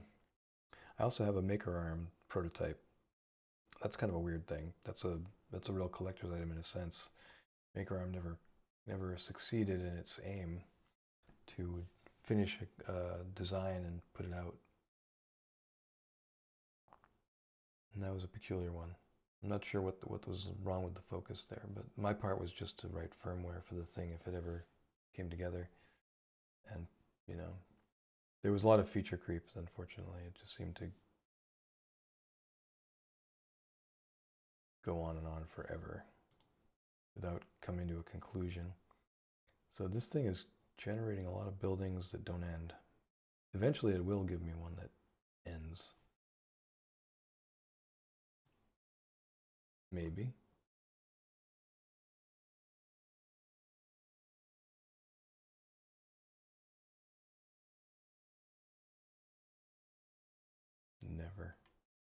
Never end. Yeah, you can throw away what's been done so far. Eventually, like there's a button here that's dangerous. Empty temp image folder actually clears the canvas. It warns you, but you're not if you're fast like me, you might miss it. TPU, yeah, that's challenging. Although it's easier now. There's some extruders that are working really well for things like TPU direct drives. I don't know which ones I would name, but I do know that there's definite improvements in that area. The one that John Schron has been working on with that's belt driven, that would probably be really interesting for flexibles because it grips a lot of the material instead of just gripping a small point. But the problem with flexibles is always that they buckle and then somehow they get pinched, so you have to constrain them really well. So a nice funnel that brings it in and then just gets it into that funnel and just makes sure that there's no room for it to wiggle once it's in there. Works out really well. You just have to make your extruder be above that funnel in some way. I don't know about the two-wheeled ones. Are kind of like they're falling out of favor because they almost constrain things too much. I forget what those are called. Ones with the double geared things. Well, anyway, Bondtech, those types, yeah. Yeah, this is never ending. I don't know. So anyway, that's the general gist of in painting, out painting. It's all done in a unified interface in this particular thing. And when you're done and you like what you have, I don't particularly like this, but you can also undo. You can say, oh, I don't like what I just did. Whoops. But you can save it off and come back to it later. I don't know what happens if I have something like this, save it as an image. So I save it to gallery, and what do I get? Oh, nice, it's just transparent. It uses PNG, so that makes kind of sense. But yeah, so anyway, going back in time, we have some more of these kind of like Giger-inspired things, endless textures, more futuristic cities. I like that one. Sometimes there's vehicles.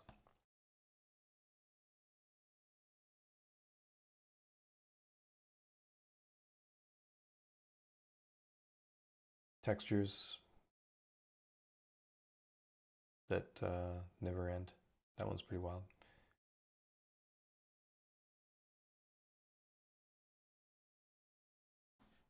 Really like that one. Oh yeah.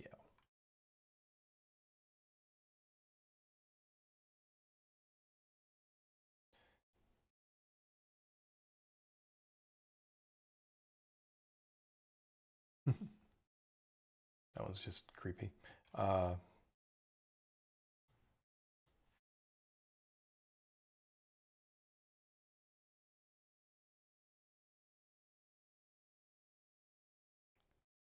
Stable Diffusion.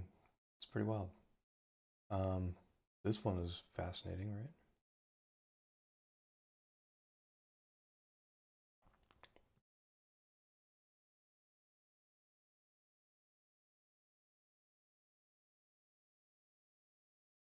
Again, this is that situation where you do things too large and it doubles them up. Oh, Escher. Yeah, I actually have some Escher images as well. I'm trying to really get more of his like design kind of architectural style almost, his draftsmanship, if you will. I have some pretty dark stuff because I was exploring like negative words, but mixed with Giger, of course.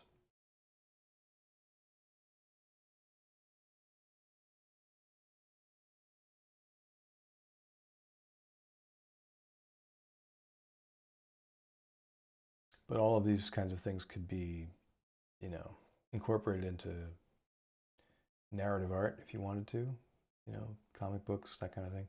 There's no reason I can see why you might not, but really I just want to get more control over it so that I can, if I did want to tell a story or whatever, we could find ways to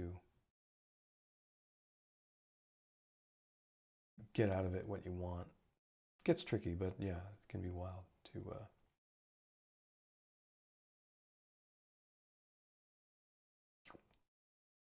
this is what happens when you don't give it enough, like this is like a half-done image, really. I think if I were to re-invoke this with the same stuff, it'd get a different result. Which you can do, you can say use all, then you can invoke it again. And if I were to get the same thing, I'd be surprised, just because it seems unfinished, like the engine wasn't really fully baked when it was running that, but maybe. It looks kind of like it's going to come out the same, but I have a feeling we'll get more detail this time.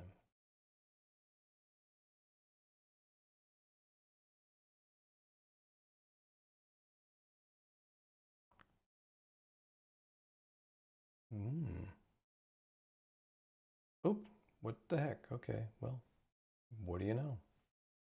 It's probably because of the Yoji Shinkawa aspect, but yeah, I was expecting more detail.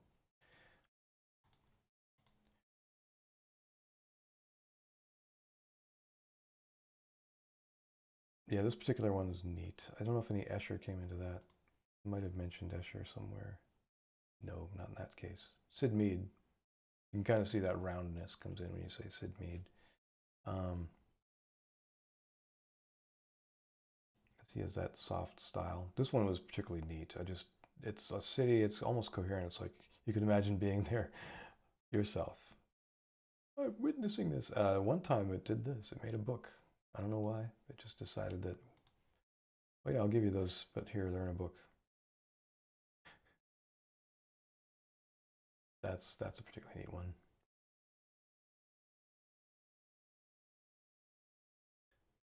I did get this, my dinner with Cthulhu kind of thing. This is one of my favorites. Mainly because of the waiter. I just like imagine this guy's the waiter.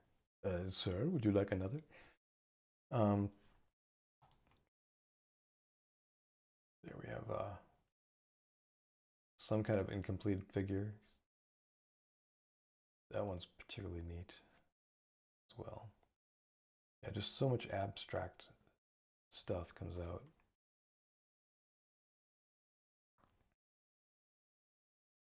Do you have my new NFT? Be sure to get my new NFTs, only $99. Don't you? This was some of my most glorious moments. Remember when I was a Cthulhu unspeakable horror? Remember when I was a fighter pilot? Ah, there we go. That's a nice one. This one's interesting in that it has this like strange detail of like I was wearing some kind of gossamer thing. I might have thrown in the word Voronoi or something, like to mess with, just to get something weird out of it. I don't know if Voronoi comes into it. But nope, phantasmic iridescent horror, subjugating humanity with an eternal hell beyond imagining. So yeah, there's a lot of negativity in that idea. This one's neat. It's got the lens flare going on.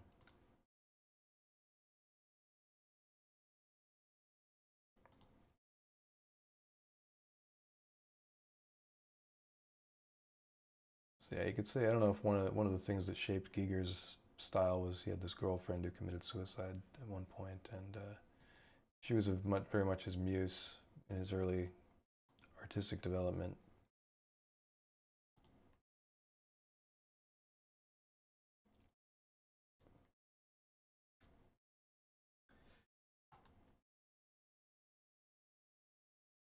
Her name was Lee.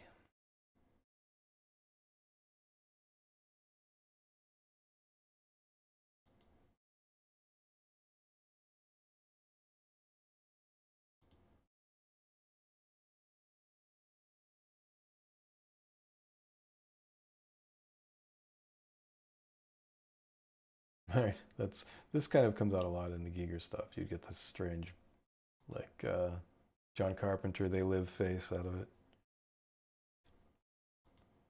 Sometimes they're almost reverent in their beauty.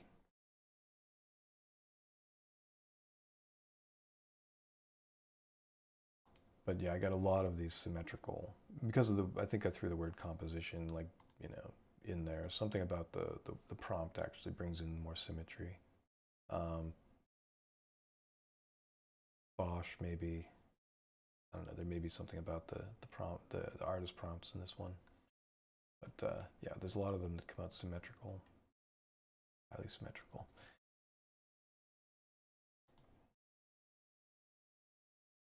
And that one's like, what? Right. This one's almost realistic.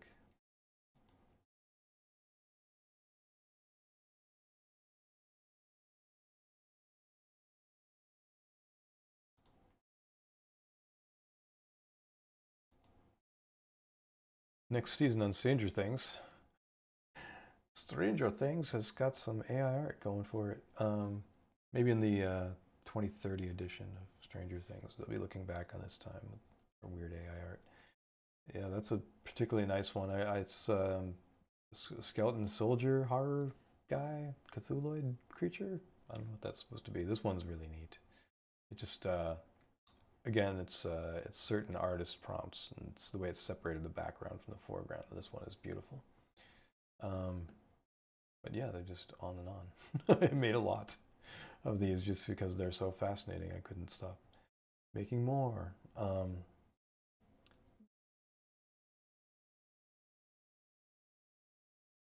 And yeah, there's my buddy Ian. I'm like, hey, let's try and turn him into a wizard.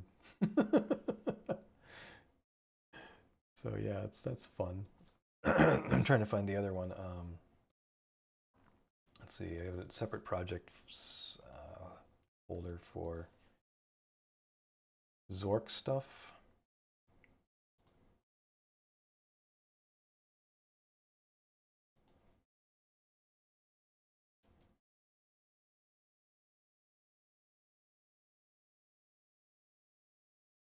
And then there's another for just more mainstream, kind of like try and get. We're back to this.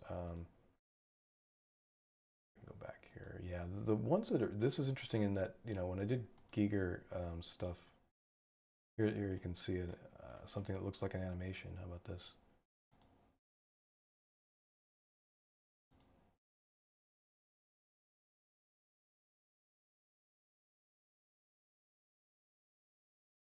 Sorry.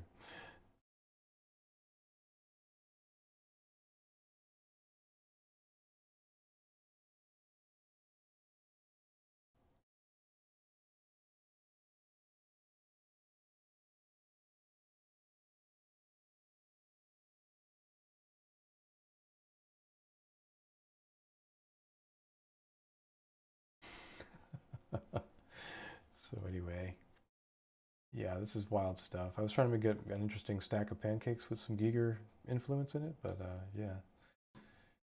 And I slowly was morphing using, just low levels of creativity until, I can get something weird out of it.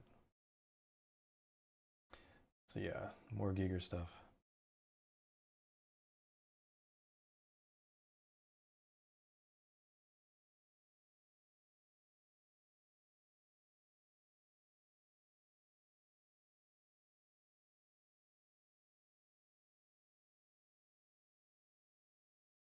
That one's just gorgeous. So it kind of, I keep thinking about the squandered mythology of the alien universe. It's just, what if you arrived on a planet that had been, infested for thousands of years? What would it look like? It had sort of just become the nature of things. Everything was just, built on that foundation of weird morphiness, of the alien quality, whatever that is. Everything would be built in these, like, abstract ways, and you wouldn't be able to make much sense of the world. That would be the whole point. This one's almost insect-like. I love that one. you would see all these things that just wouldn't make any sense. That was kind of the whole point is of the first film. It just presented something which was mysterious and that didn't have answers, and that was what made it alien. That was, the word alien wasn't just about the creature; it was about the whole environment was alien. So it made a great double entendre. This one has some dinosaur qualities to it.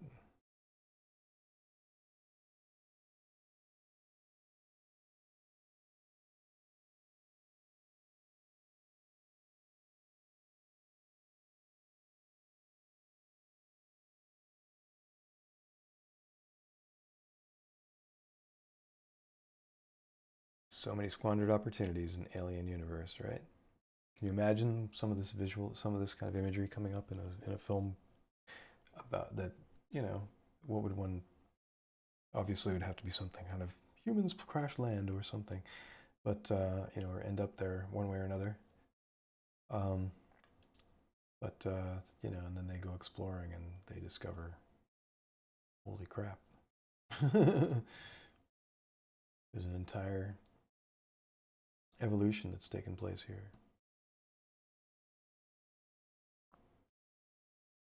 None of it is, natural to humans. But, you can imagine, like, worlds of this kind may exist somewhere.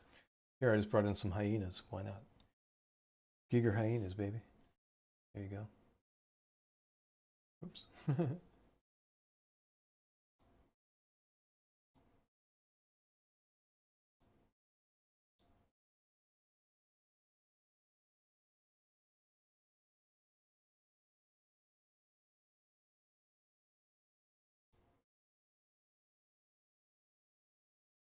How about some Komodo dragons in Giger style? Again, this just happens a lot, but Komodo dragoned it. I love that this one has like 1, 2. Wait, there's more legs back here. It's got like 6 legs. You assume. And again, more hyena stuff.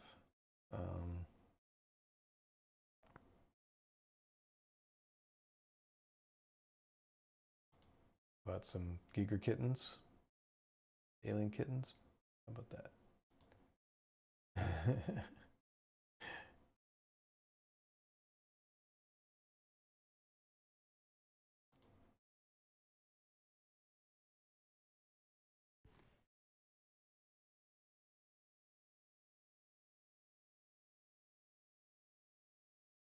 If you were a mantis shrimp, you could see in many degrees, and then you could also see in many spectra. And you could punch a hole in the world that kills anything that comes near it. So yeah, you get a lot of these figures in Gigerland. And then I tried some Giger elephants, but it doesn't really know what to do with elephants. It just elephantizes things in a way, and the trunk becomes the leg, and the leg becomes the tusk, and it doesn't really know what to do with elephants. So with this one, I would do a lot of in-painting to try and correct its issues, but in-painting can be dangerous. You can try, but it's tricky. It looks more like Oliphants, like from Lord of the Rings. And here you have this other issue, which is when it's like when you're tripping, man. You see a space like this and a space like this become 2 different windows into the world, and this one has different reality through it.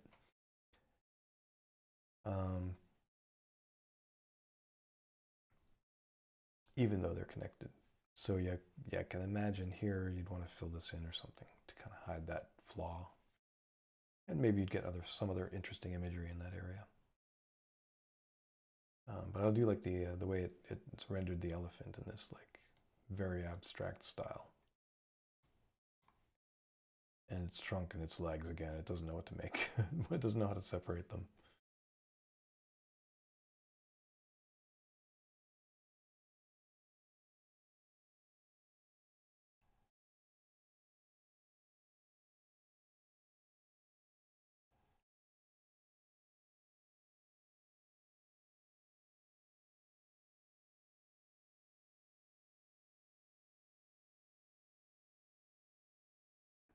This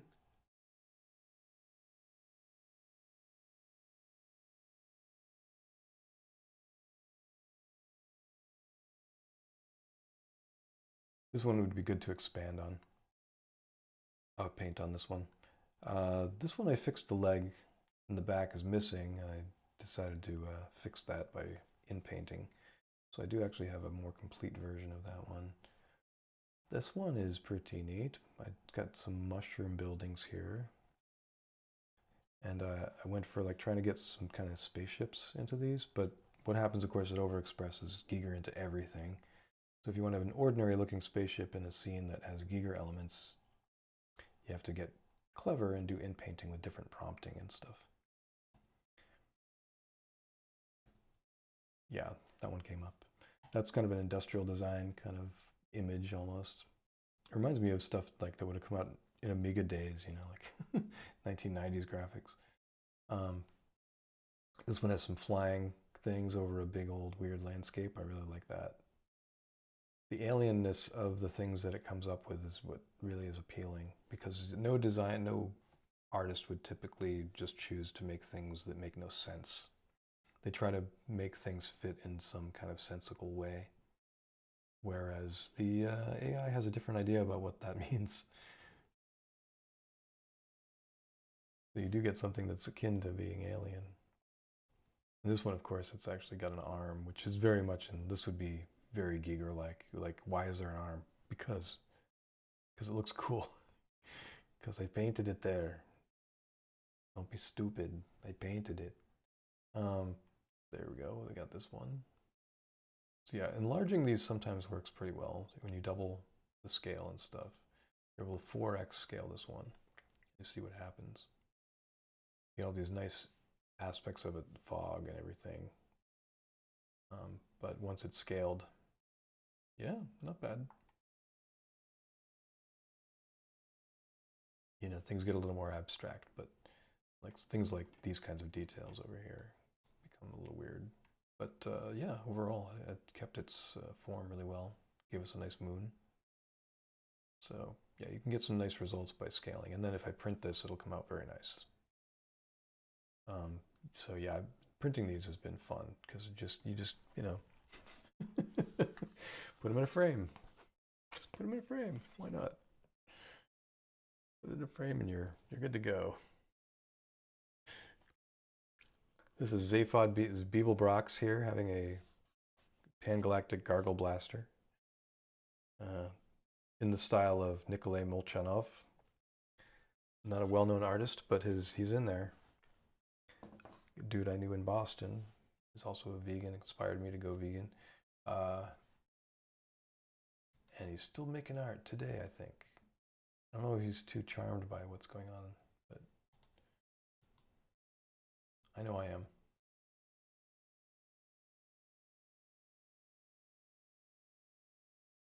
So yeah, all these attempts to get a flaming cheetah were hard. It was tricky. There were many more. That I don't know what that is. I was trying to get some kind of diagram to express the idea of input shaping, but it's hard to express an abstract idea unless you have a very good metaphor that you can tell the prompts to make. So yeah, fantasy castle in the style of whoever. I ended up with something like a colored pencil sketch.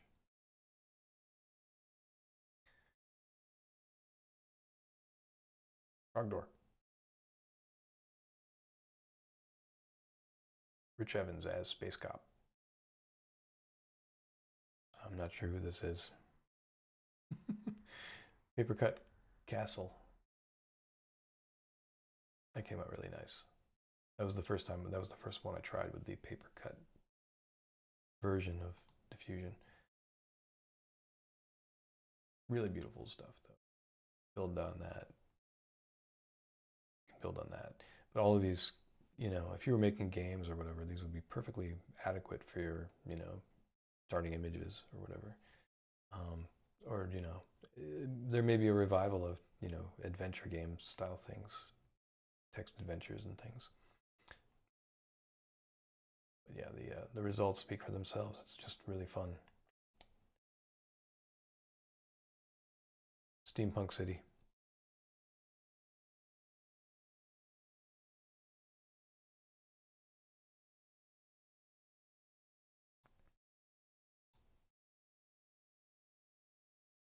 This guy looks really happy to be here.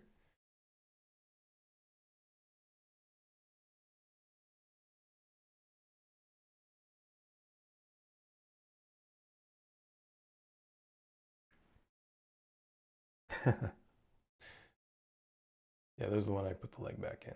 So yeah, that was just give me a, redo this, but put a leg there. I suggested a leg by painting in. One of the things you can do in the unified canvas is use the base layer and paint in there if you want. Try and get some new thing to be drawn in there. Which is nice. You don't have to use your Photoshop to do it. You get a lot of the same shortcuts.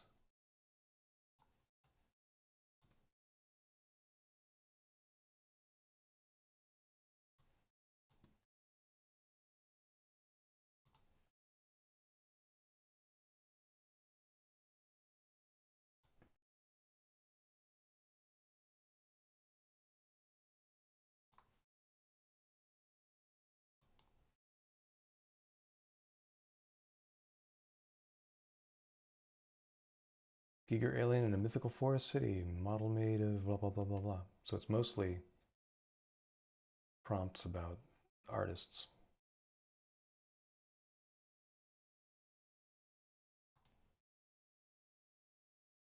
So this is all running in tandem with OBS on a Mac Studio.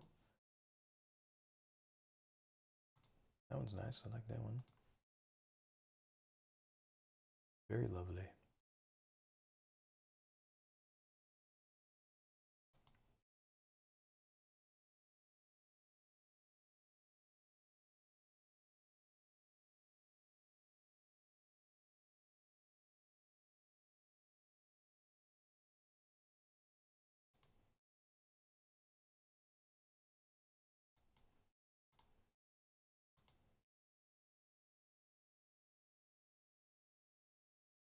Biomechanized dinosaur?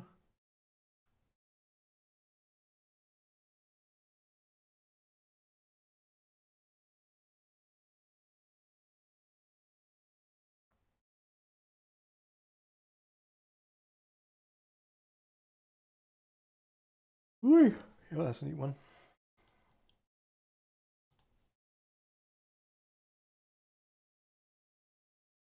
Yeah, so I do wish that if you gave it a different size, it would give you the image again, but just a different size, but that's not how it works.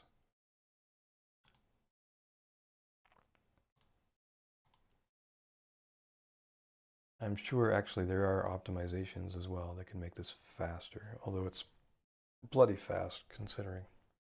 But yeah, I didn't really think I'd ever end up using all the resources of this computer. Now I'm like, when's the next one coming out? Where I can double all this. But eventually this will all be done so much more quickly. Oh, that's nice. But I think I have to definitely extend it.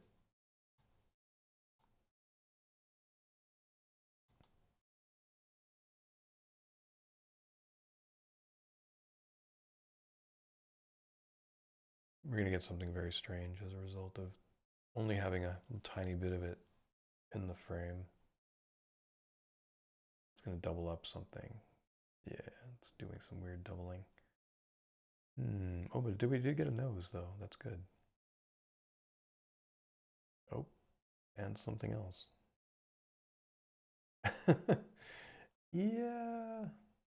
So that can be fixed easily enough. You can paint it out, or you can try generating another one and see if you get something better. Let's try this. Just not let it make too much. Maybe it'll finish this dinosaur. Maybe it won't.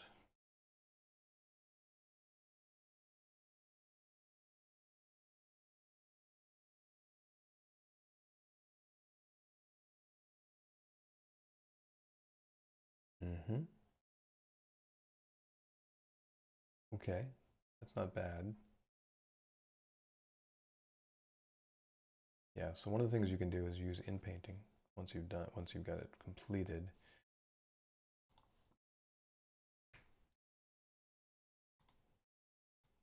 So like say I want to get rid of that part of his nose.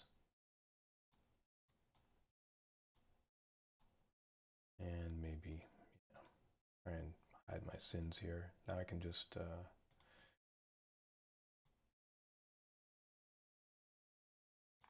hopefully do this and then bring it down to like 0.17 or something really low. So it doesn't try to completely reinvent everything. It just, yeah. You can get fancy with it, but it'll use most of the pixels. You see that's one of those things. It's going to probably now it's not going to be able to produce a good image no matter what I do. It gets into this weird mode where it stops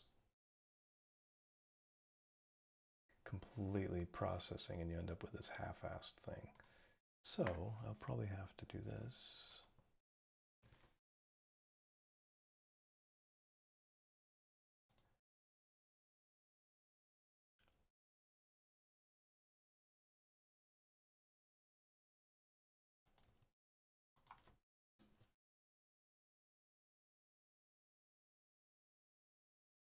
It'll leave me where I was. Kinda.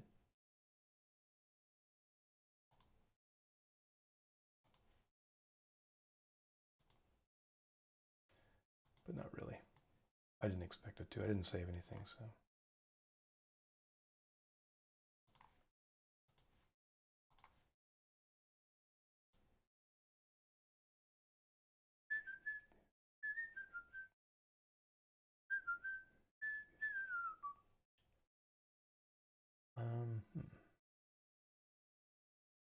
There we go. I think we got it that time.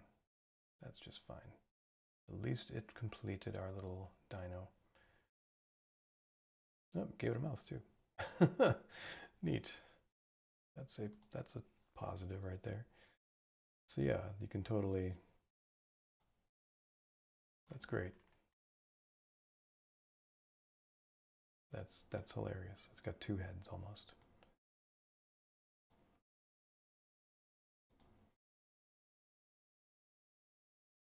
But yeah, you can mess with these things. There's so many ideas you can throw at it.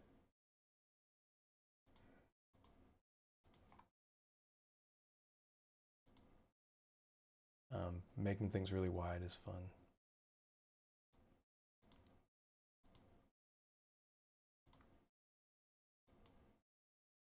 Sampler almost doesn't matter what the sampler is. You'll get different results because they generate different random noise, but that's the whole idea, is each one generates random noise. So you can try different ones and see the results. Some of them are similar to each other, but there are ones that are definitely distinct.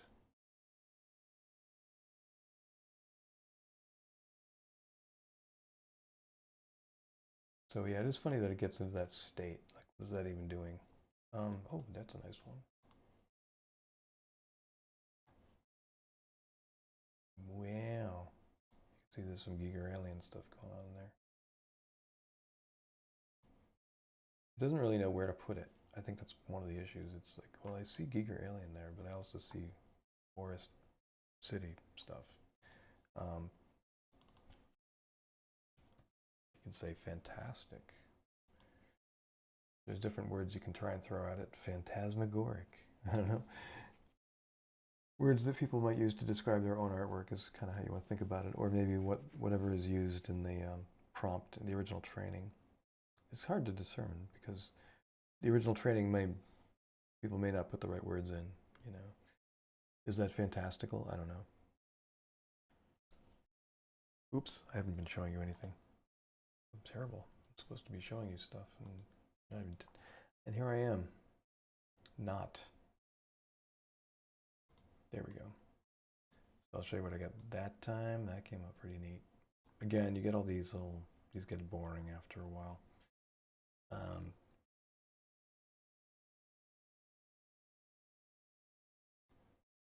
Yeah.